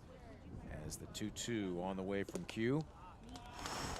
Boy, that was a nice frame job by Alex Shablin, and you can tell by Q's reaction, he's going to take a little extra time and try and gather himself. He wanted that pitch. Yeah, that was a incredible pitch there. Just missed the knees apparently, but tough hold there by Williams to work the count full. Payoff on the way. Caught just a piece of it and fouls it back. Williams stays alive. But what our coach would do, and this is at the prep level, mind you, this is way back in the days, forget laptops or video. Our coach had a slide projector, and we would sit in not a dark room, but a lighted room. He tried to simulate game conditions as much as possible. As the 3-2 on the way, this one well hit into center field, and it will get down for a 1-out single. So Anthony Williams aboard with his first hit of the afternoon. And he would flash a series of slides with pitcher's grips. And you would see it for a fraction of a second. He was trying to recreate the 0.8 of a second that it would take you to recognize from a pitcher's release point to the time you had to decide whether or not you were going to offer. And we were supposed to write down on a piece of paper 2-seamer, 4-seamer, slider, curveball. You get the idea. But the point was he was trying to get us as hitters to pick up a certain slot or a certain window. In my case, whoops, this one is going to get off the mitt of Shablin and go to the backstop. And on the wild pitch, Anthony Williams down to second base. The point was you were trying to recreate what it would be like on the mound to determine whether or not, okay, I know the pitch, now am I going to swing at it within that 0.8 of a second. So, with that somewhat belabored description, what was your coaching strategy? Is there a general strategy, at least at the prep level, to try and get hitters to pick up a pitch out of a release point? You know, at the high school level, you know, especially at the smaller schools, you're coaching a lot of kids that are 3-sport athletes, so your preseason is limited, sometimes 2 weeks or less, especially at a school that had a lot of success in the winter sports where kids might have played in a regional tournament. Now you got a few days of practice before you're playing. So we were more on the approach where we didn't want to try to change a lot of things. You know, we didn't think there was one perfect way you got to hit a baseball. And as far as picking up the baseball, you know, our emphasis was, you know, you got to pick up the seams and rotation. That was the thing that we tried to hammer upon, the fact that you know, early on, we were going to lay off the curveballs quite a bit. We were looking fastball heavy early in the count. And then we got, obviously, the two-strike approach where now you're trying to expand the zone here a little bit, be situational, try to move runners, hit behind runners, and so forth. So it's more kind of a philosophy emphasis because you didn't have the time that you do like at the college level where you can go through that stuff during the day and pick up on those tendencies of pitchers and whatnot. But again, at the high school level, I think it's a whole different ball game than what you'd see at the college level. 3-0 to Hurst downstairs, ball 4. So after getting the first hitter, a single, a wild pitch, and now a walk has runners at first and second. We will have our first trip to the mound here this afternoon to visit Mason McQuillan. So the point I'm getting at, and I know that that was a little bit more of a detailed backdrop, but we'll see if this is going to be the end of the day for Mason McQuillan. I didn't see anybody warming up in the Rams bullpen. You know, a guy like Nick McIntyre at the University of Toledo, I think he oversimplifies a bit because I've seen him coach, but he will simply tell you, see it, hit it. See it, hit it. And if you're good enough to see it, then you should be able to go ahead and decide whether or not you're going to take a cut. On the flip side, I'm going to use a guy like a Marty Sutherland at Iowa, and he will say, there's a spot. And again, we'll talk in the dugout. More pitches you can see, especially early in the game, the better. But we're going to watch a guy's arm angle. We're going to watch his slot. We're going to watch his release point. And that's where he wants his batters moving forward to at least try and focus on, because that's going to give you that extra fraction of a second to try and pick up the ball coming out of a pitcher's hand. Well, totally. And those two guys you mentioned, two of the best. You know, those guys are just so good at what they do. But again, you know, just like you have Jaden Seiler up here, part of that Bluestreak basketball team that made it to the district championship. So his preseason is going to be really limited. So I like the approach there as you're talking about Coach Nick McIntyre, the fact that, you know, see it, hit it, oversimplify. But again, you know, at the college level, you're going to have so much more information on your opposing pitchers. At the high school level, you're seeing these guys maybe one time prior, maybe one time prior the season before. You're not going to have a lot of tendencies on those pitchers. Like the college level, they can tell you how many curveballs the guy's thrown all year in 1-2 counts and 0-2 counts and 2-0 counts and so forth. So you have the luxury of breaking that down because you have those athletes hours and hours. So are a you day. reading spin at this level? Are you trying to find a release point, or just do what works for you? Well, spin and release point for sure. I mean, but those are, you really can't get a whole lot more complicated than that because, sometimes we've had 5 practices or less, and sometimes our first day outside was our first ball game, so you just cannot really replicate that you do at the college level. This one, pool cued down to first. Spatula gobbles it up and kicks the cushion for the unassisted put out. There's 2 away, but 90 feet for both Hurst and Williams. Now both runners in scoring position, and we'll see if the young man can help out his own cause here. Jaden Seiler will dig in 0 for 2, but a golden opportunity to get Archbold right back into this ball game. Yeah, Seiler has 11 RBIs on the season. He also has a great eye as he leads the team as 9 walks. Wow, what a big pitch there to get the dangerous Stephen Diller out. But right now, if you're Archbold, you have to get a couple here. You don't have to get this 5-run deficit back at once, but you want to chip away with a couple here. Woo, pain in the black on the outside corner cue. A little bit of glove side run, and Seiler just steps out. Seriously, if you offer it that, you're probably hitting a weak dribbler down to first. It's a good hold right there. There's not much you're going to do with that pitch, especially when you're up in the count. You could be selective. Oh, daylight pitch on, and the pickoff. Got him! Radzik sneaks in behind Hurst at second base. That is an all-or-nothing play. It requires perfect timing, and they just got it. Score at 1-6 on the pick, and that will snuff out the Archbold threat here in the top of the 5th. No runs on a hit, no errors, 1 left to board, 4.5 in the books. Rams up by 5. You're watching DCTV Sports.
There you get a good look from behind home plate. That's just to the right of where we are set up. Gorgeous facility here at Tinora. You're basically out in the middle of the farm fields off of Ayersville Road, and all of a sudden you're like, wow, what is this doing here? I'm not going to say Field of Dreams-esque, but kind of get that vibe as Jace Castillo will work a full inning here to the 4th, 5th, and 6th hitters for Tinora. Bostelman, McQuillan, and Morlock stepping to the plate for the 3rd time this afternoon. Another bender, and this one squirts out of the glove of Jet Bond. 1 ball, 1 strike. Well, the baseball field used to be right next to Ayersville Road back in the day here at Tinora. So, you know, they've done a great job here of adding this facility back on, but just the 2nd year of having turf here. Yes. So, wow, what a great addition, especially in Northwest Ohio. This one a high, lazy fly ball to short right field. Gomez is there. Whoa, little big league action as he reaches up and makes the catch. That is actually, I'm looking down here, they have a new right. No, that is the right guy. That is Gomez.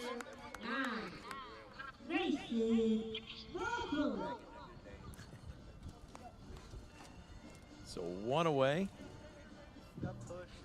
And here steps up Q. McQuillan. Boy, I tell you what, I'm seeing why Castillo's numbers are looking so good. It took him an inning to kind of get warmed up, but he's got a nasty bender. He really does. You know, he fell behind 3-0 coming out of the bullpen there, but since that time, he's really hitting spots there. He completely saws off McQuillan, and 2 quick outs here for Archbold. Seiler, nice job to charge that. If he stays back on it, that's an infield single. Yeah, this is Archbold's best defense with Seiler at short and moving Diller to 2nd base. You know, this is kind of their strength. And right now, if you're on the bump with this defense, I think you just have to pitch to contact. Yeah. Let the defense help you minimize those freebies. And Tinora, it has had 5 hits, but they've come in 2 innings. They got 3 in the first. They got 2 more back in the 5th inning. I'm sorry, back in the 4th inning. Right now, Castillo trying to get the 2nd 1-2-3 inning for the Streaks this afternoon. Morlock takes another bender. Well, looks like Castillo's got 2 versions of that pitch. We've seen him throw it, and it starts at the hitters and then snaps off late over the heart of the plate. Just like that. Yeah. And I'm not going to say he jelly-legged Morlock, but he kind of turned his shoulder anticipating wearing one. You see that coming in at your chin, basically, and then it just drops right across the heart of the plate, down by the knees. Kind of jelly-legs you. The 1-2, and then he throws that version right there where he starts it over the heart of the plate, and it finishes way off, and you think he missed his spot. He gave me a piece of candy, and next thing you know, you're reaching out, and you're lucky if you catch a piece of it. Yeah. This kid can pitch. He really can. He does a nice job, and he does have 2 varieties of that bender. The one's more kind of like a slider that just really tails away from you. That first one, it's got a lot of 12-6 run. This one, a hopper over the mound. Seiler has to charge. Boy, he made that look smooth, and he knew it too. He's big time into the dugout. He's like, ain't nothing but a thing. 6-3, as that will make it a 1-2-3 inning. No runs, no hits, no errors. Nobody left the board. 5 are in the books. Tinora 6, Archbold 1. Back after this on DCTV Sports.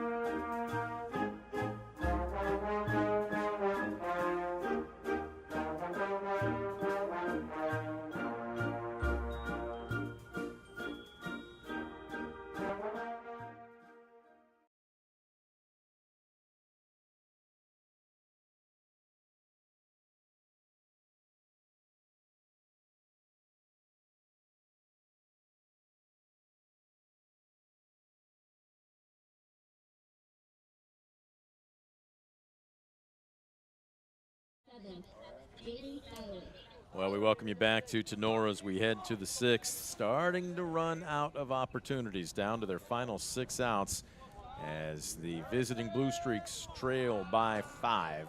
It will be the heart of the order. Seiler, Burrow, and Bond, 3, 4, and 5. And Scoop, this is an inning where if you are Archbold, You may not get it all back, but you really want to get something. You really do. You have to kind of reel the Rams back in, who have just been so stellar here with the performance we've seen from Mason McQuillan on the bump, holding Archbold to just 3 hits and 1 unearned run. 1-0. This one, a little late run, misses downstairs. 2-0. McQuillan has been basically untouchable this afternoon. The only run was unearned. It came home on a wild pitch. Humps it up there, and the seam sat fat on that one. Any idea what that pitch is? You know, it almost looks like some kind of a two-seamer. I mean, it just it's got movement on it. But again, he does such a good job of really mixing speeds. He's got so many off-speed pitches that he'll throw at any time. The 3-0. Downstairs, ball 4. That's a great start there by Seiler. You know, remember, Tinora, recipient of just 2 walks, but both those guys came around to score. Now we'll see if Archbold could take advantage of the freebies. Well, Coach Renoulet is coming out. I think that was, a matter of fact, seeing one of his teammates that looks like Parker Hancock sprinting out. That's most likely the last batter that Q is going to face this afternoon. He has pitched a beauty, though. Yeah, he really has a tremendous job there. He leads with a 6-1 advantage, although he's responsible for Jaden Seiler at first base. But now the sophomore Parker Hancock in to put out the fire. So 5 innings thrown, just 3 hits allowed, 1 run. It was not earned. I'm looking at free passes here. I see 1, got 3. How many strikeouts do you have him for? I have for 2 strikeouts. So again, just a great job pitching to contact, you know, getting guys to hit his pitch. We haven't seen a lot of loud outs here by Archbold. But again, to be successful at the high school level, you want to minimize freebies, try to get guys to hit your pitch. And he certainly gave Coach Brent Renoulet did he ever plenty to be happy about. As Rams up by 5 right now as they go to the bullpen. We're going to take a quick timeout. When we come back, we're going to break down Parker Hancock for you as he inherits nobody out, 1 aboard, top of the 6th. Rams in control right now, 6-1. You're watching DCTV Sports.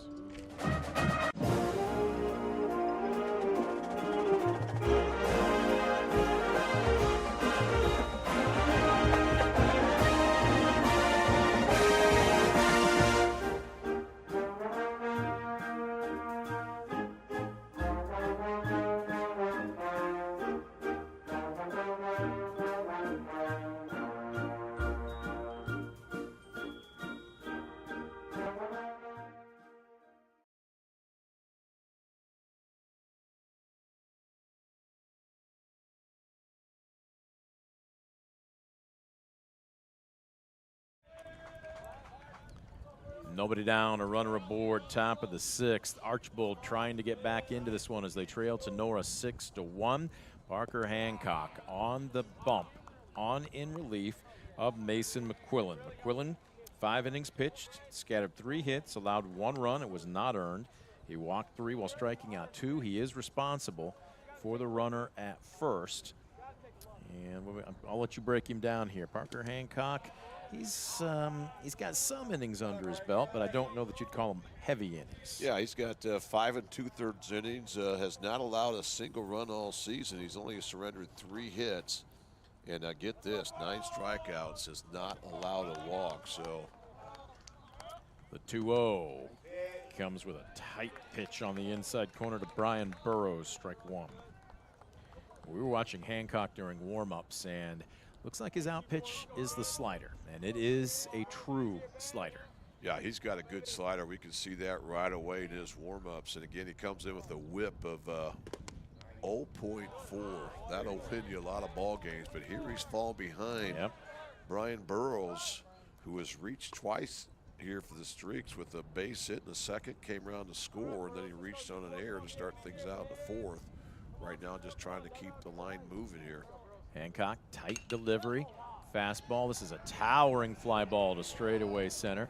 Homeyer is back, and it's over his head. I'm not sure that he picked it up. That might have been wind aided. They're going to go ahead and wave Seiler all the way around 3rd. He will score from 1st with the second Archbold run.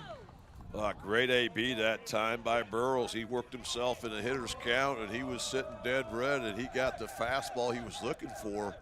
That ball ended up landing out there just in front of the center field fence. By the time that Alex Holmeyer can track it down, Jaden Seiler easily scores from first base. And Burrows now 2 for 3 with an RBI and a run scored. So make it 6-2. Still nobody out, and a runner at second for Jet Bond. There's that slider, and did that miss inside or did that miss downstairs? Depends who you ask, but that was a good-looking slider. I think it just missed that inside corner, but again, boy, that's a nasty slider. Something he was throwing really well in his 8 warm-up pitches. 1-0 brings the heat. A little bit of a different look. It looks like he's got a little bit more zip on his fastball than, say, McQuillan did. But again, certainly looks like he wants to operate off of that slider. Curious what the jugs gun on his fastball. He's got a strong arm, you know. He's listed as a catcher, as you mentioned, so he's a guy that's a strong young man out there, and certainly very versatile. There's a great-looking fastball that paints the outside corner. Well, he went sidearm on that delivery, kind of came across his body, and that was certainly a different look. And Bond's thinking to himself, whoa, where did that come from?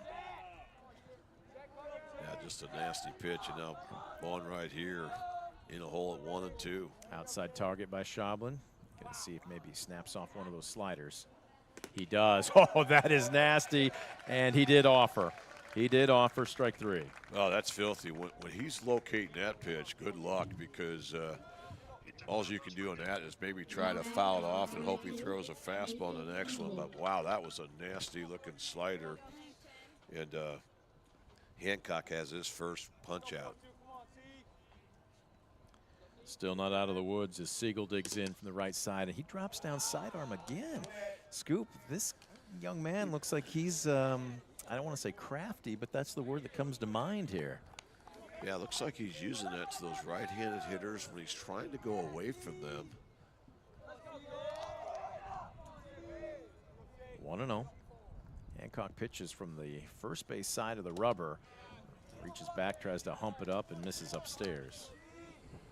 Yeah, that was probably as high as velo he's had here this afternoon on the fastball, but that one well upstairs. And now Siegel on top, 2-0, where the senior can be very selective right here, looking for his pitch. 2-0, we'll see if he gets the fastball. He does. Well, trying to guide that one over. At 78, fouled away. And you see a steady diet of those sliders, though. All of a sudden, 80 looks more like 82 or 83. Speeds you up, or specifically slows you down just a little bit more. 2-1.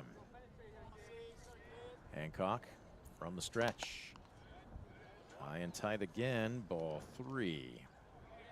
Boy, he really wanted that pitch. You know, I think he was trying to set him up for a 2-strike slider, which I think is certainly his out pitch. But now 3-1 count to Siegel. We'll see if he attacks the senior right here. See what Siegel elects to do if he keeps the bat on his shoulder, and he takes one that was up around the letters. He looked back, but wasn't to his liking. So now at 3-2, you're still sitting fastball, aren't you? You're sitting fastball, but you certainly, if you see that slider, you've got to go to right field with it. I would suspect that's what he's going to see here. Payoff pitch. Hancock from the letters. Oh, he held. He saw what happened to his teammate Jet Bond, and he expected the same thing, and he draws himself a ball 4 walk. Well, there's the importance of studying the game, you know, before you get into that batter's box. And again, he had him set up for that nasty slider, but that one just a little bit too much run to it, fell completely out of the zone. So great at bat there by Siegel to keep the line moving. Here's Field, takes inside.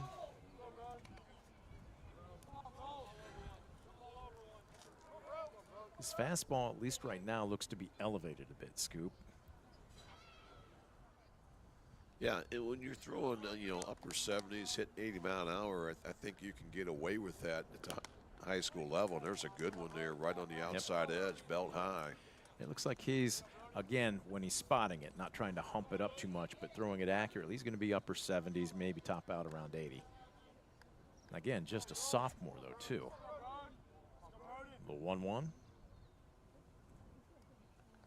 Oh, that was just a beauty right over the heart of the plate. My goodness. That slider is something to see, and he's got it going. Well, again, he's got that good arm speed on that release, and boy, it just really breaks so sharply. That's a tight slider. 1-2.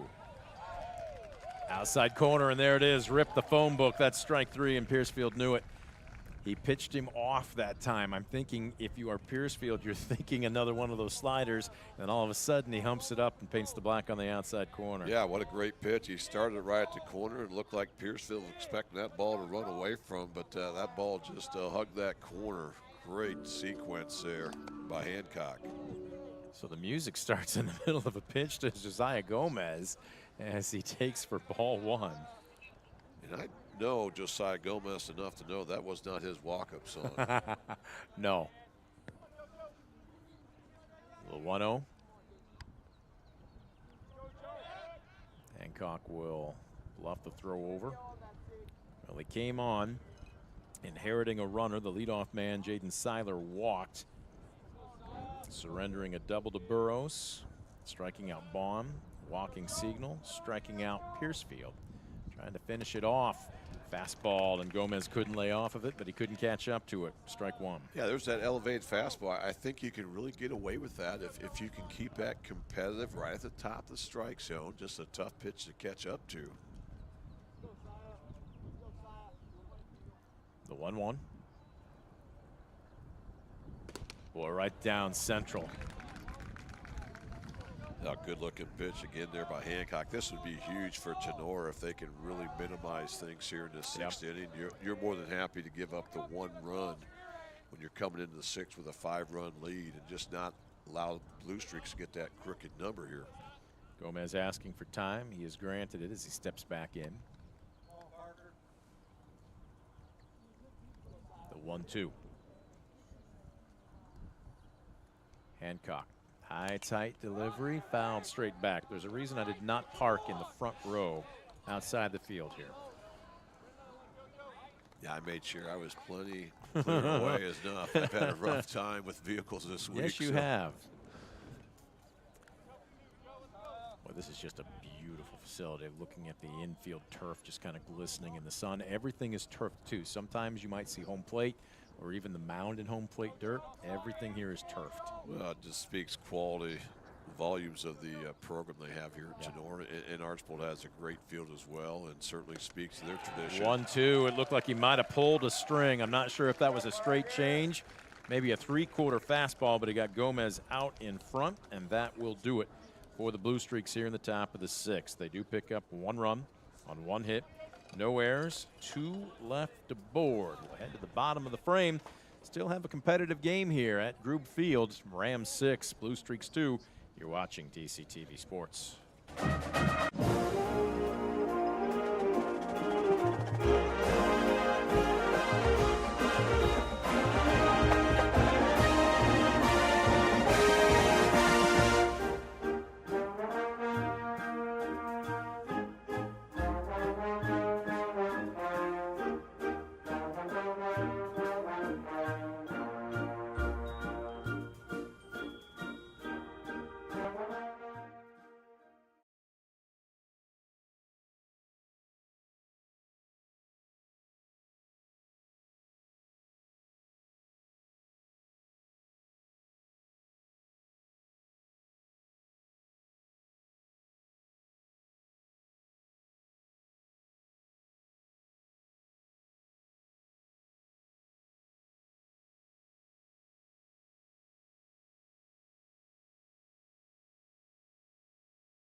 We welcome you back to Grube Field. The bottom of the 6th brings up the bottom of the order for the Rams.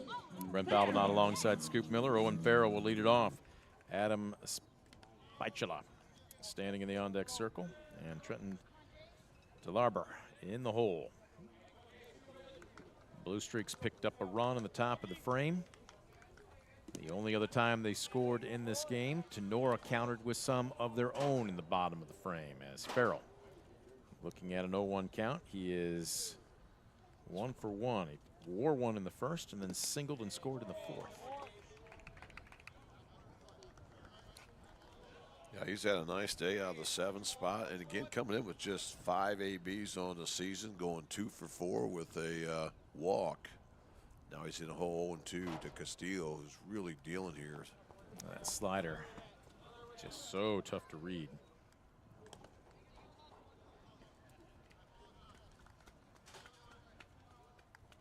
Castillo just a sophomore. We saw Parker Hancock come on in relief, just a sophomore, as that slider misses just off the outside part of the plate, 2-2. Suffice it to say that looks like the pitching shorts for both these rosters are going to be in good hands for the near future. Boy, nice to have some sophomores to bring off the bench. And that one caught him a sidearm. Goodness. That's the first straight ball I think we've seen from Castillo today, but you know, right on the river there on that outside edge. Premier Bank strikeout, backwards K to lead off the 6th. That's the first for Castillo, who's now retired all 5 Ram hitters he's faced. Spatula shows bunt. Did he offer? I don't see the umpire pointing at him. And did he? Nope. Ball 1.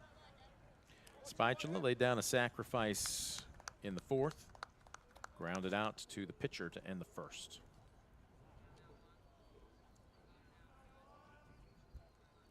The 1-0 sidearm fastball. This is in the cellar.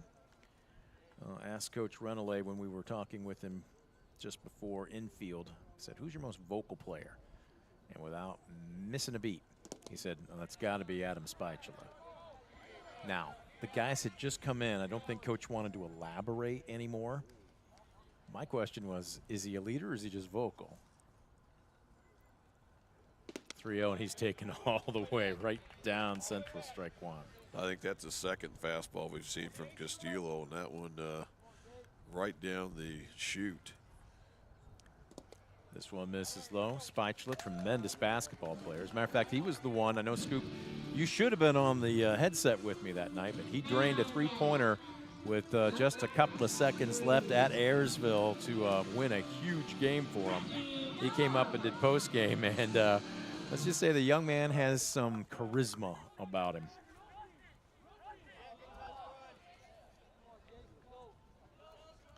So 1 aboard with 1 down. Here's DeLarber.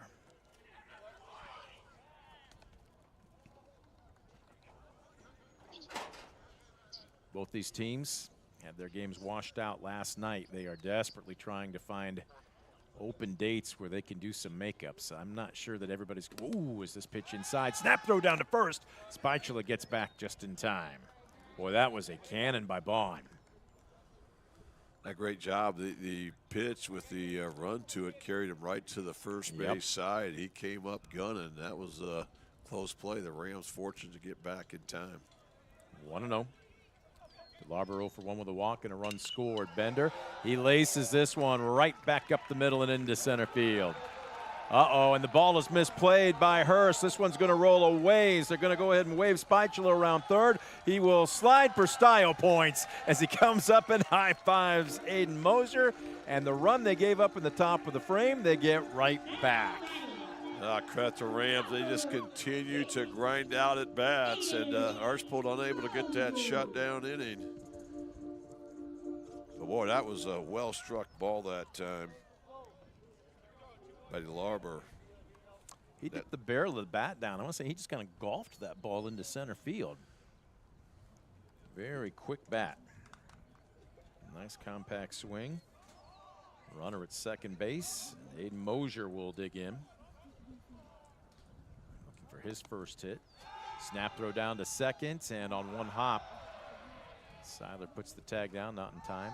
We have determined what the mystery smell from the concession stand is. It's chicken. From what Tristan was telling us, it's like shredded chicken, probably in a crock pot, I'm guessing. Kind of smells like a stew a little bit. And I'm like, We couldn't identify it. We were like, my goodness, what is that? Somebody's grandma back there roasting a chicken, or, okay. Home cooking. So shredded chicken chili or just shredded chicken? Okay. So yeah, that's brutal smell. That's so good. My goodness, that's yeah, you're about to whittle away to nothing over there, I can tell. 1 ball, 1 strike. Mosier digging in. Bust him inside and just missed. what that did. That had so much run to it. It just missed downstairs in the cellar. Another competitive pitch there by Castillo. Well, if you're Castillo here, you give in or you continue to work with your best stuff. Tries to backdoor him, but it misses high, and the count now 3-1. I think you got to go after the fact that, you know, standing in the on-deck circle is Caden Ranzik, who's signed to play with Finley, and of course you've got Shoblin right behind him, so you certainly don't want to see either of those two. 3-1 on the way. Fastball well struck to center field. That wind's going to knock it down a bit, and Hurst isn't going to misplay 2 balls in a row as he hauls it in. Yeah, great read out there by Hurst. He got an excellent jump off the bat on that, and you know, that a lot of times might be trouble. The wind's going to kind of beat it down, but he's able to get there in plenty of time, and a big second out for the Streaks, trying to keep this a 5-run game. Here's Radzik digging in.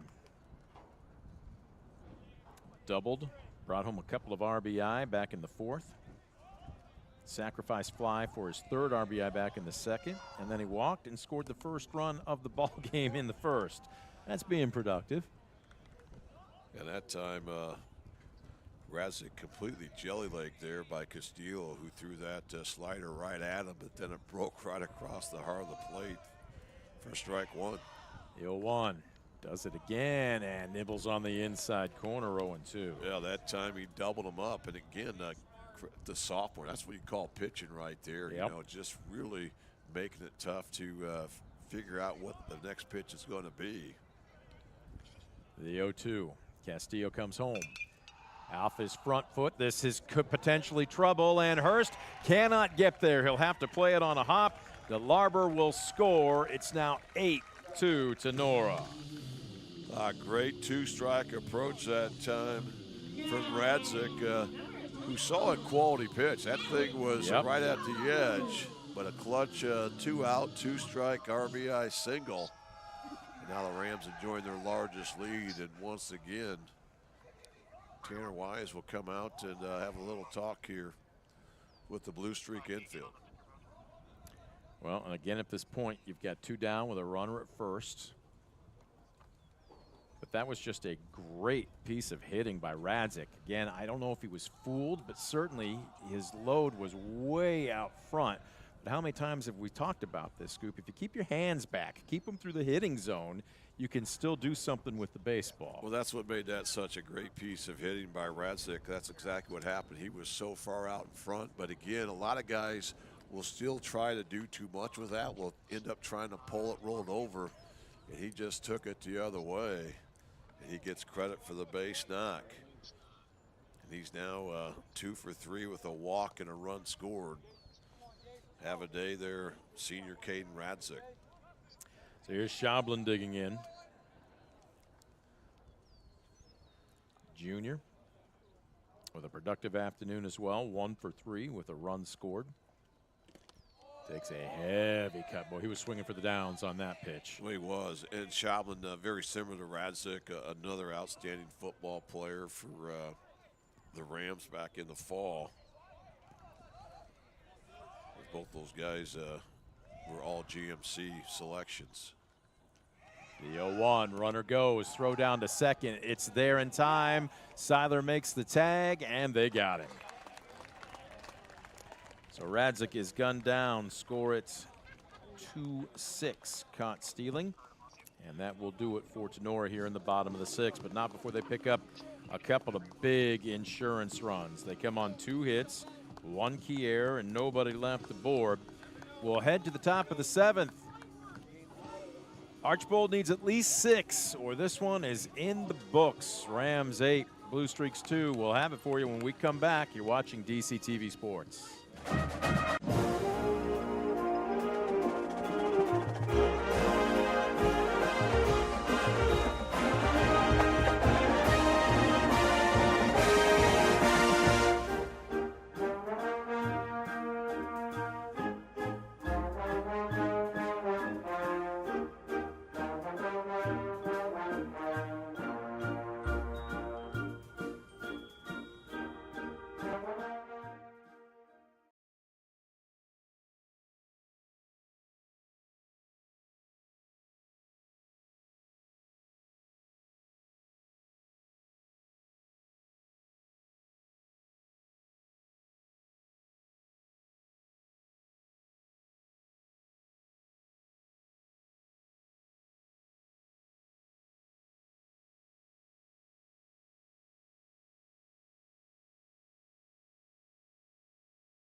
Top of the 7th at Grube Field. We welcome you back. Brent Balmanon alongside Scoop Miller. Well, down to the final 3 outs. Archbold needs at least 6, or this one is in the books. As Parker Hancock on for another inning's worth of relief. He'll deal to the 9-hole Anthony Williams. The lineup turns over then. Jack Hurst on deck and Stephen Diller in the hole. You think Coach Brent Renolette reminded his guys of what happened a couple weeks back against Bell Fountain? Most likely. Most likely he didn't have to. That was a game where the Rams led 8-3 going into this very 7th inning. And even retired the first 2 Chieftain hitters in order. But with 2 outs, no one on base, somehow Bell Fountain came back to score 12 unanswered runs. And that's their only loss in the last 10 ball games, I think. So they have really been on a roll. But that's the beauty of baseball. When you don't have a clock, you can't sit there and dribble out or take a knee. You have to continue to play until you get that 21st out. And somehow it was a elusive one, to say the least. This one fisted. Left side having to charge is Radzik. He'll throw on the money.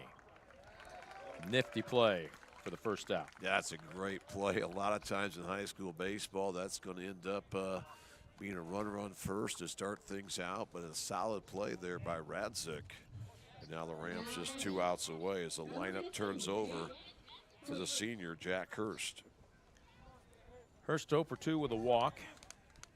Just trying to get aboard. Good looking slider, strike 1. There's no such thing as a 6-run homer. You've got to just do your part and keep the line moving. And Hancock trying to make quick work of the Bluestreaks here in the 7th. Well, that slider, he was sitting on it. He did a good job to keep his hands back and go the opposite way. And Jack Hurst has his first hits of the afternoon. A 1-out single to bring up Stephen Diller. Yeah, great piece of hitting by the senior Jack Hurst. Just the 5th Archbold hit of the day. But now Stephen Diller, who's 0 for 3, stepping to the plate. Diller, a .306 hitter, has a nasty on-base percentage of .456 on the season. Looking to keep the line moving with 1 out. Looking for his first trip aboard today. Matter of fact, he's gone opposite field twice with a pair of ground outs to first. He's also flown out to center.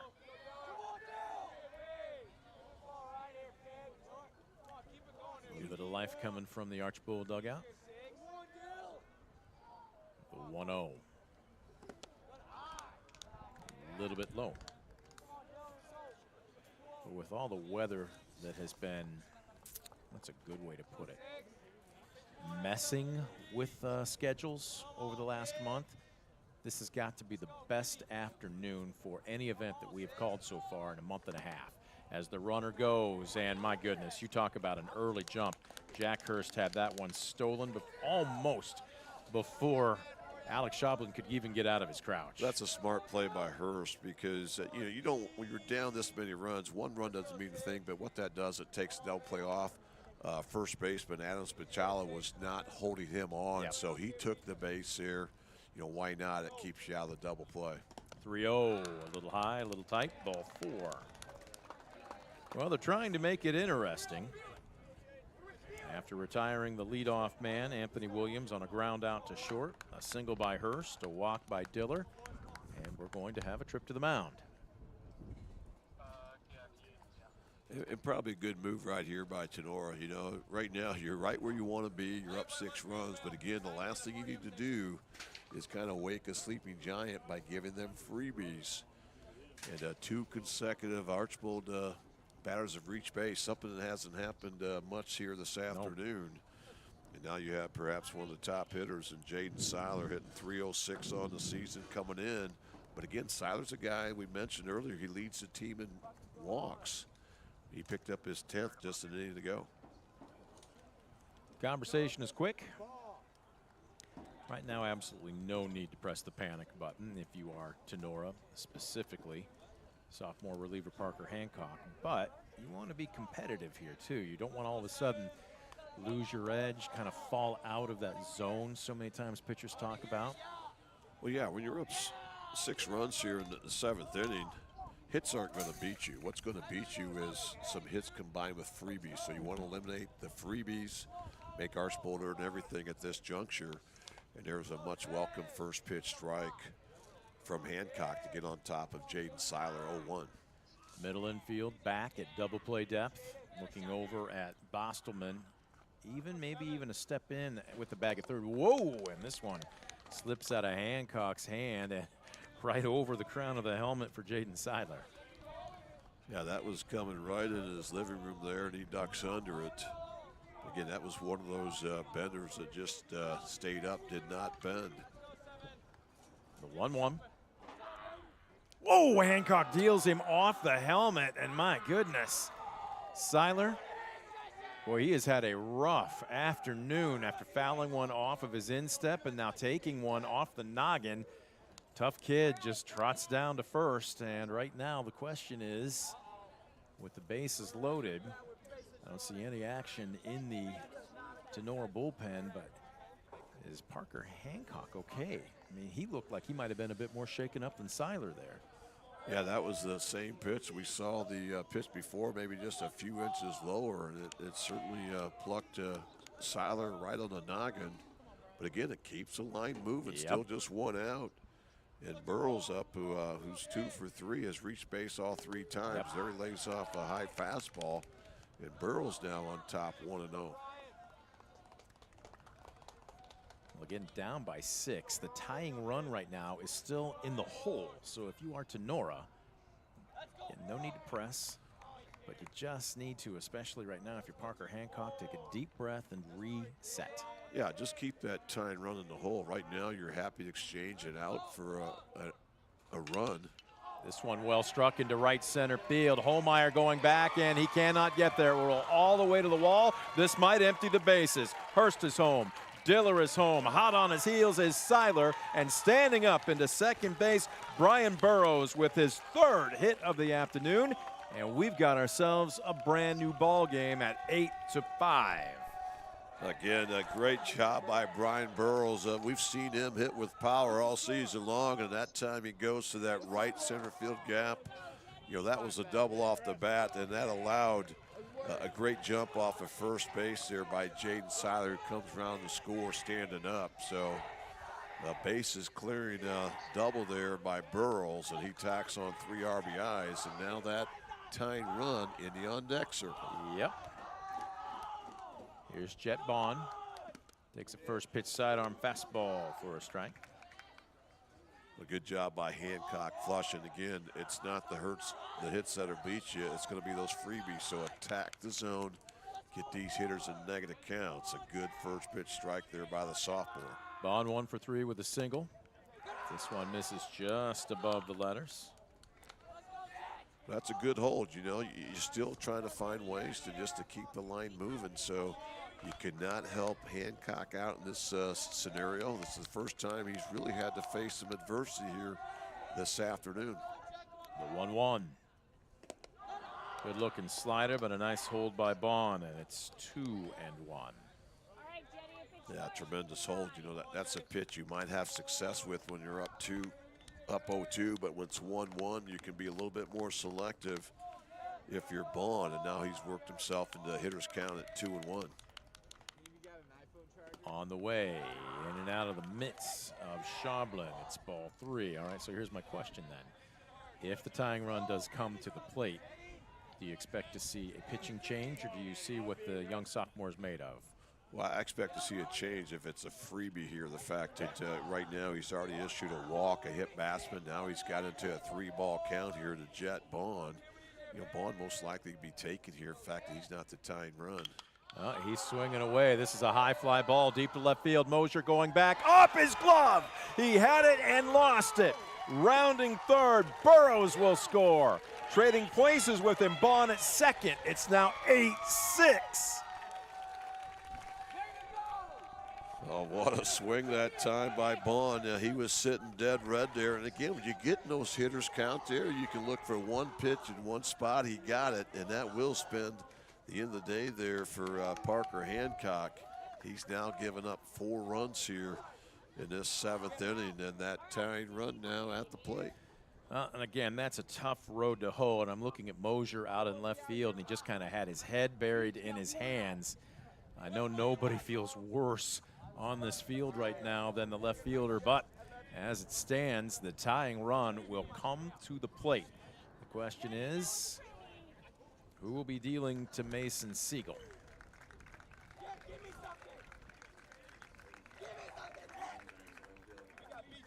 So we're going to take a quick timeout. There are a couple of defensive changes. We will let you know when we come back.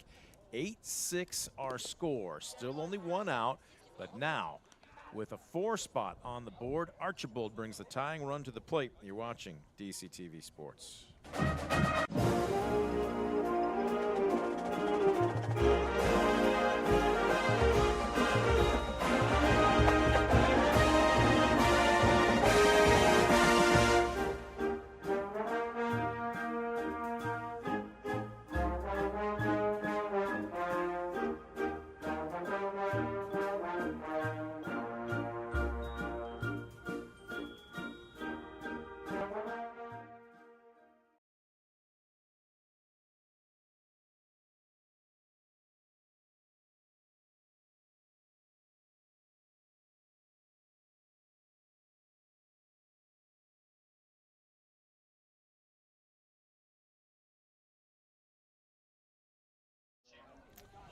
Well, we welcome you back to Grube Field at Tinora, top of the 7th, and no quits in Archbold. They have plated 4 runs, and don't kick dirt on them just yet, as they will bring the tying run to the plate in the person of first baseman Mason Siegel. So sophomore reliever Parker Hancock has been chased. B.J. Morlock, now the 3rd pitcher of the day for the Rams, and a defensive change as Alex Homeyer has been brought out of center field. Connor Wolfram now playing in center. And as we are seeing Morlock finish his warm-ups here, I don't see anything on him. Yeah, this may be his first appearance of the season. We don't have any numbers on Morlock. Yeah, we've got again, 7 pitchers for Tinora, and he's not listed amongst them. Well, I think what Coach Renolette wants to do, he wants a senior out there. He knows it's going to compete out there. And this is a tough spot. You know, really the first time they've been in some serious adversity here this afternoon. There's a fastball down in the cellar. And Mason Siegel, who's 0 for 2 with a walk, looking for a way to keep the line moving. Try to find a way to get that tying run on base now. I don't know the count to Siegel. Righty-righty matchup. Fisted foul straight back. A good-looking swing. He got a pretty decent pitch that time. A little bit maybe on the inside half, but again, one that certainly Siegel capable of driving. Siegel entered today's contest hitting just .250, Scoop. Boy, a hit here would make things really interesting. 1-1 oversails the catcher Schablin to the backstop, and that's enough for 90 feet for Bond. He now stands at 3rd. Yeah, right now Bond's run means nothing. Everything is right here, keeping the tying run off base. So Right here, if you're a Morlock, you have to flush that last pitch, attack Mason Siegel here, who, as you mentioned, 290 batting average, but a 436 on base percentage. He's been getting it done here for first-year head coach Jeff Brunswick. 2-1. This one very high again, and quickly out of his crouch. Soblin, he just saved a run. Yeah, that ball was elevated and athletic play by Schoblin just to be able to glove that. But once again, another 3-ball count here, something that has plagued the Rams here in this 7th inning. We'll see if Siegel has the green light. He represents the tying run. Morlock deals and misses high, ball 4. A great at-bat there by the senior Mason Siegel, who's now drawn consecutive walks in both the 6th and 7th innings. So now that tying run on first base, you wonder if Coach Jeff Brunswick's going to have maybe a pinch runner here, try to find a way to get that tying run in scoring position. Siegel has not attempted a stolen base all season. Well, right now they are not going to the dugout, so he will stay in the ball game as Broden Piercefield, the DH, will dig in. Upstairs. If you are Piercefield, you keeping the bat on your shoulder until you get a strike? Well, you have to right now because Morlock has not proven he's even being competitive around the zone. So I think you force a strike, and certainly Siegel on first base. Try to get a dirt ball read here on a wild pitch, anything, trying to find a way to get to second base. Swing and a miss. He challenged him. Looks like he maybe took a little something off of that pitch just to try and guide it over. I think that was a BP fastball, Yeah. and sometimes those are very effective when you can locate them. And that time it looked like Piercefield a little bit out in front. That evens the count up at 1-1. Siegel, a modest lead at best at first. Trying to guide this one over the heart of the plate, but it misses upstairs. Well, that's huge. That's the pitch you have to lay off. We've seen Morlock go upstairs consistently here, so you have to lay off the high cheese here. And again, you're not just swinging any strike right here, 2-1. It's got to be something you can drive. The 2-1. Upstairs. He's in danger of putting the go-ahead run aboard. All right, break him down here because he's bringing good velo, but it just looks, is it a release point issue? Is it a mechanics issue? He's upstairs on everything. Well, I think it's more his stride leg. You know, he's not taking the deep stride, and when you do that, it's going to affect the release point, which is going to make the balls elevate. So I think that's the first mechanical correction he needs to make. Take a little bit longer stride to the plate. He does there, and it's right down central for strike 2. Well, that's a good adjustment there by Morlock. And again, a huge pitch. Looked like Archbold taking all the way. And now, how aggressive do you get with Siegel at first here? Well, I think most times you steal, but I think with Siegel, he's really not a stolen base threat, so I don't think he's going anywhere. 3-2 on the way. Oh, my goodness, and he takes a calm third strike. I'm not sure what he was looking for at 3-2, but that was right there, and now down to their final out. Yeah, that was that BP fastball. He just took a lot off, and it was straight as could be, but right down the middle for a Premier Bank strikeout. Yep. And now Tinora, they capture that elusive 20th out. Can they get the 21st out here in a timely fashion? Here's Josiah Gomez digging in, and again, getting a workout. Schoblin has been doing a great job, and here comes Coach Renelay. Well, again, you know, Coach Renelay does not want to see another 3-ball count, no. So he's going to emphasize you've got to attack the zone, especially here. You've got a guy up who's 0 for 3 with a couple strikeouts. You don't want to turn this lineup over. This is the 8-hitter. Gomez. So again, I like the visit here by BR, just trying to emphasize, hey, we just got to go out and win the next pitch, flush what's happened. But we got to compete here to this final out secured. And Gomez 0 for 3 on the day, including a pair of strikeouts. The one ball he put in play, he grounded out to short. So again, you got to force it second here. You don't need a strikeout specifically, Scoop. If you pitch to contact, you can still get yourself out of this game with a win. Well, exactly right. You know, let the defense do the trick for you right here. Again, eliminate those freebies which have really mounted here in this last frame. Sure, Archbold's had a couple hits in the 7th inning, but again, this rally was kind of ignited by back-to-back walk and hit by pitch. This one fouled straight back. Evens the count up at 1-1. That's huge, and Archbold continues to come out swinging up in the count here against Morlock.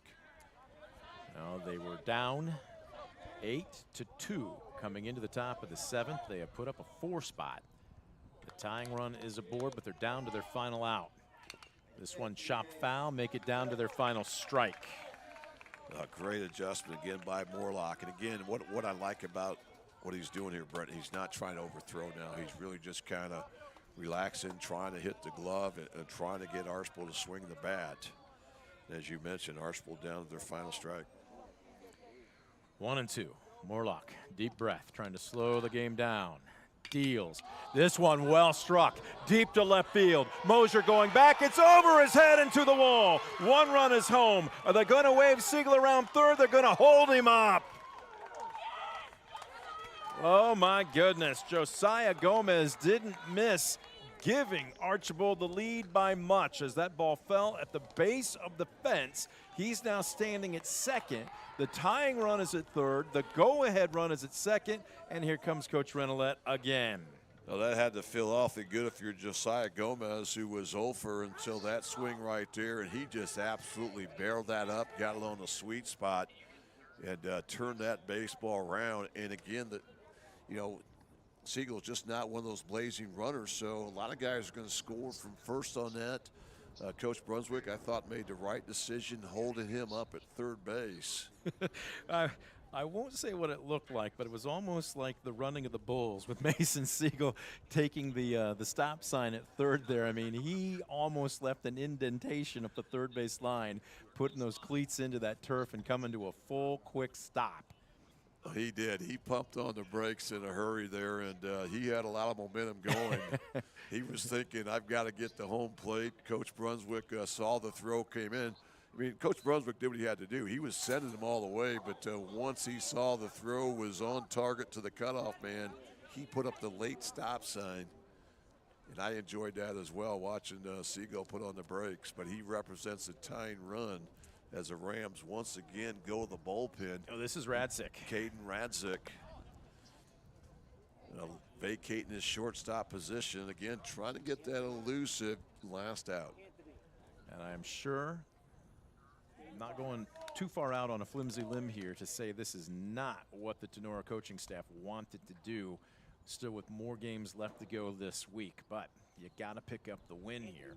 And Radzik missing a little high. We'll wait and see who takes over at short. Well, Radzik's got plenty of arm to him. We know that. He's got a cannon out there. It's going to be whether he can locate his numbers on the season. He's gone 2 2/3 innings. During that time, he's given up 3 runs, all earned. He's also given up just 3 hits, has 1 strikeout and 3 walks. So he's averaging just a little over 1 walk per inning pitched. And right now, I'm sure Coach Renolette said, you know those fastballs you've been throwing in warm-up all week? I need 3 of them. Right, you're going to the movie. I actually had a brother-in-law that got that very same speech when he was pitching at Richmond, then the AAA affiliate of the Braves. But, you know, there's a lot of truth to it, Scoop. Sometimes you can just overcomplicate the game. No need to in this situation. Owen Farrell is now going to be your shortstop. Number 13, Anthony Williams. So Farrell moves from second to short, and it looks like Morlock is going to be your second baseman. All they need is 1 out. 3 strikes, ground ball, fly ball, however they get it. First pitch swinging, fly ball to right. De La Barber is there, and he's got it. Well, I will say this, Williams got the pitch he wanted. I don't think there was any question he was sitting fastball, and he tattooed it, but right at the defense. And for his second at bat of the inning, it's going to be the final out of the game as Tinora breathes a huge sigh of relief. Final score, Rams 8, Bluestreaks 6. Yeah, what a catch out there by right fielder Trent DeLarber there. That ball was that same ball we saw earlier that just kind of stayed up in the air and ended up being extra bases. But Williams hit that ball into screws with a fantastic play to end this game. And Tinora certainly breathing a huge sigh of relief after what happened against Bell Fountain a few weeks ago, where they lost a 5-run lead heading into the 7th, and it looked like deja vu all over again, as the Bluestreaks put up 5 in the 7th, but they fall 1 run short in an 8-7 setback to the Tinora Rams. So we're going to take a quick timeout. When we come back, we will dive headfirst into our Brunswick Eye and Contact Lens Center postgame show. Don't you go anywhere. You are watching DCTV Sports.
There you take a look at a group of young men in a throwback Archbold uniform, and they are just thinking to themselves, woulda, coulda, shoulda. A furious 5-run top of the 7th rally that saw the tying run at 3rd, the go-ahead run at 2nd come up just short, as Tinora hangs on and literally finds an escape hatch to claim an 8-7 victory over the Bluestreaks. Brent Balbinot alongside Scoop Miller as we welcome you back. The Brunswick Eye and Contact Lens Center postgame show now underway. Scoop, you don't get style points, and while that may have put the fear of the Lord in Tinora, you still can breathe a sigh of relief. They do get the victory here this afternoon. Yeah, it's certainly one of those games for the ages. It's never over till it's over, a lesson the Rams learned a couple weeks back. But, you know, credit Archbold. They were held to 4 hits. Tinora pitching staff, I thought, really did a great job of keeping that Bluestreak offense in check. But then Archbold erupted for 4 hits in that 7th inning, 3 of them being extra base hits. You combine that with a couple walks that hit batsmen, and we had ourselves a game. But Archbold left the potential go-ahead run at second base on that final lineout by Anthony Williams. And Tinora, as you mentioned, Brent, I can't think of a better word than escapes with Yep. the W here this afternoon. Anthony Williams wasn't going up to the plate guessing. It was his second trip in that inning. He was told clearly, sit fastball. What are you going to do? You're going to want to establish yourself if you're Radzik, and he got one in his wheelhouse. But sometimes, as coaches will call it, an atom ball. It was on the screws, but it was right at Trenton DeLarber, and DeLarber hauled it in to snuff out the threat and secure the victory. For the Bluestreaks, a lot of the damage offensively coming in that 7th inning. Jack Hurst going 1 for 3 with a run scored. Brian Burrows had a fantastic afternoon. He reached base in all 4 of his at-bats. 3 were hits. He had 3 RBI and a run scored. Also at the bottom of the order, Josiah Gomez had that huge RBI double in the top of the 7th. He went 1 for 4 with an RBI, but it just wasn't quite enough. On the flip side, yeah, you put up 8 runs, you're also going to have some good numbers. For Tinora, tell you what, though, let's start on the bump with Mason McQuillan. Q goes 5 innings, scatters just 3 hits. The only run he allowed was not earned. He walked 3 and struck out 2, and he really set the tone this afternoon. He really did. That was a fantastic pitching performance from McQuillan. You know, when you get a quality start like that, especially against a team like Archbold, remember when McQuillan left the game, the Rams were up 6-1. Yeah. Looked like they were in complete control. But again, that's the importance of you got to keep competing. And he really did his job as a starter, got him deep into the game.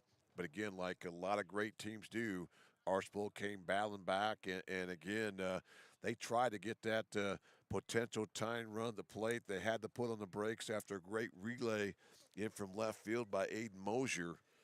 And then we saw great job there by Radzik coming in to get that elusive 21st out.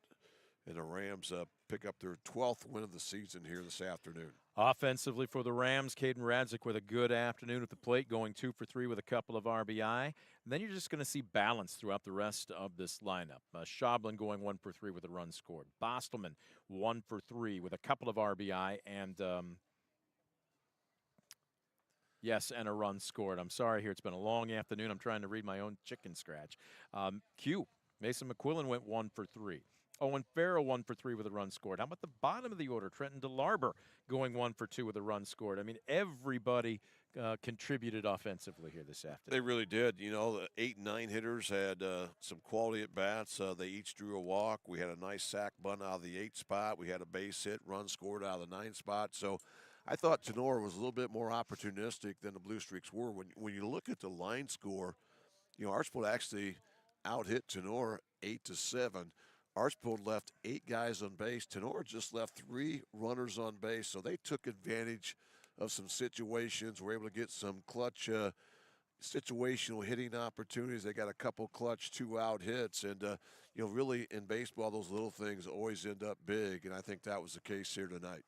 So it was a fantastic contest. The late rally, though, by Archbold comes up just 1 run short, and with it, 8-7 the victory. Tinora now 12-4 overall. It was a non-conference matchup. They remain 3-1 in the GMC. Archbold, I tell you what, though, something to build on. In another few weeks, we're going to be talking about the postseason for baseball. Softball starts it up this weekend, a few weeks, and we'll be talking about baseball doing the same. You and I have talked about this so many times, Scoop. It's not how you start, it's how you finish. Yeah, and I talked with the Archbold skipper Jeff Brunswick before the game, and he said that this team has continued to get better. You know, this is a tough loss for the Streaks, but something they're going to build from as Coach Brunswick has this program heading in the right direction. Remember, this is just the second loss in 8 games for Archbold, and they've both been against really quality teams. Bryan was the other one, and, of course, tonight, Tinora. This matchup is always a great matchup, yes, whether it's in a tournament, during the season. It's never a league game, but it's always an important game for both these communities. And I think everybody's here today saw another great baseball game as Tinora is able to squeak out the W here today. That's going to do it for our broadcast here this afternoon. We want to thank everybody, our crew working in some mushy or soggy conditions. We'll tell you this, the outfield, especially around the fences, still very soggy and muddy after the deluge that this area saw last night. But our crew doing more than yeoman's work. For Tristan, Will, Ryan, and Tim, a big thank you. You don't see these guys very often, although Tristan has strategically placed himself in the background here. Actually, Will must owe him something. So there you go, but a great job by everybody. For Scoop Miller, I'm Brent Balbinot. We want to thank our sponsors for helping make the broadcast. Are we going to get a red letter event here? We were thinking we were going to sign off, but Coach, you come on over here, bring his headset up. We'll try and let you get seated right here so that we get your best side, Coach. Yeah, this is it. Tell you what, if Will can come over, I'm going to try and pan this up. I think it might be locked down here. Let's get you on. There we go. That's looking pretty good. Coach, seriously, they don't ask you how. They just ask you how many. So you got one today, a little bit of a heart stopper. I know that the guys would have liked to have made it a 6-run win, but you got tested and they responded this afternoon. Yeah, we'll tell you, the last two kids, the last kid, our shortstops, pitched once, and the kid before him hadn't pitched at all. So I put them in tough situations, but they're both seniors, so they did good. They did fine. Enough to win. Coach, I thought you guys got off to a terrific start here today. You've got a guy like Jaden Seiler who's got a lot of big game experience for the Streaks, but you guys had a good approach. You were able to get some runs early. I thought that went a long way in the W here tonight. Yeah. I thought our kids, and we've been doing a better job. Our approach at the plate's a lot better than it has been, and it was early. So, 1 through 6 been hitting pretty well, and now our bottom's starting to hit a little better. Let's talk about on the bump, though, too. Mason McQuillan was just untouchable. He leaves only 1 run. It was unearned, and he worked both halves of the plate. We were really impressed. Can you just break him down for us? Yeah, he's pitched real well for us. He shut out St. Henry, and he beat somebody else. He gave up 1 run. He just ran out of gas, I think. And we thought he was running out in the 5th, and then he got through that. And we should have took him out then, but we're not that smart. Don't go poor boying it now, Coach. Look, Coach, talk a little bit about the mindset in that dicey 7th inning. I know you guys went through this against Bell Fountain not too long ago. I don't need to remind you of that, where things just kind of got away in that 7th inning, and now all of a sudden, the kids have to be thinking deja vu all over again. But how were you able to kind of weather the storm there down the stretch? Well, Trent made a nice play in right field. That was the first thing, and Caden threw strike. That was the most important thing. But yeah, we were feeling that a little bit. I know the kids in the dugout were talking about it, and so I know the kids out in the field were thinking it. So we had one of our JV kids that was just here watching. I had him put white pants on. He went down, and we didn't even have him on the lineup card, but he was coming in if we went extra innings. So we were trying to. We got 5 more games or 4 more games this week. So we're trying to find pitchers everywhere. How do you handle this, too? Because the weather has not been cooperative this season. Now, all of a sudden, getting toward the tail end of the season, you're trying to find dates, any dates, to get makeups in. At the same time, I know the players will say, great, we get to play. Coaches would be like, hey, we'd like to mix in a practice once in a while. How do you balance games with, at the same time, still trying to improve? Yeah, I know it's tough because we had last practice last Wednesday, and I said, guys, we got 2 more practices if we don't get rained out. Before a sectional game. So we don't have many left. We're going to learn by playing. You like that? This group looks like they're mentally tough enough to handle that. Yeah, and it's an older group. Got 1 freshman, 1 sophomore, and 4 seniors, and all the rest are juniors. So I think they would rather be playing than practicing. And Brent, one more question for me. I mean, talk about your offensive efficiency. You guys had 7 hits. I think Archbold only allowed 3 walks. But yet you were able to score 7 runs. I think you only left 3 runners on base all afternoon long. It just seemed like you guys got some clutch 2-out hits, some great AB, some aggressive base run when you needed it. Yeah, and we got fortunate tonight that our kids that have been our leaders in RBIs were up with guys in scoring position. And Hunter Bosselman's tripled in the first inning, got us off to a great start. And then when your 1 through 4 does that, other kids, it comes contagious. Coach, congratulations. You found a way. Still more ball left to be played. Good luck the rest of the way. Thank you. Coach, we had a special guest appearance here. We always put the VIPs Congrats. in the middle. 8-7, the final score. He's looking around going, who? Yeah, you, Coach. Absolutely. We're going to take one more quick timeout. When we come back, we're going to put a wrap on our Brunswick Eye and Contact Lens Center postgame show. You're watching DCTV Sports.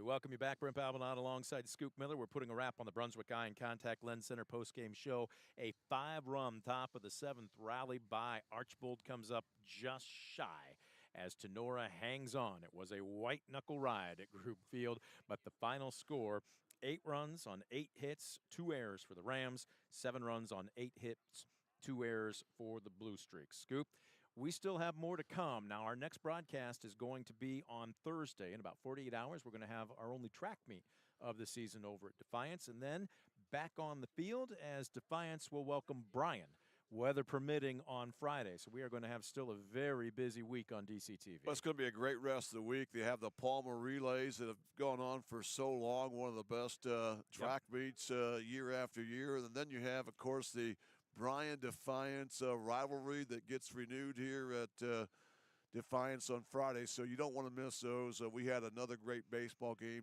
today between 2 traditionally strong-powered teams here. We're going to see 2 more when Defiance hosts Bryan on Friday. That's going to do it for this broadcast. Again, a big thank you going out to our crew. We were giving them their kudos as we were getting ready to wrap, but then Coach BR came over. We want to thank our sponsors or our underwriters for helping make our broadcast a possibility.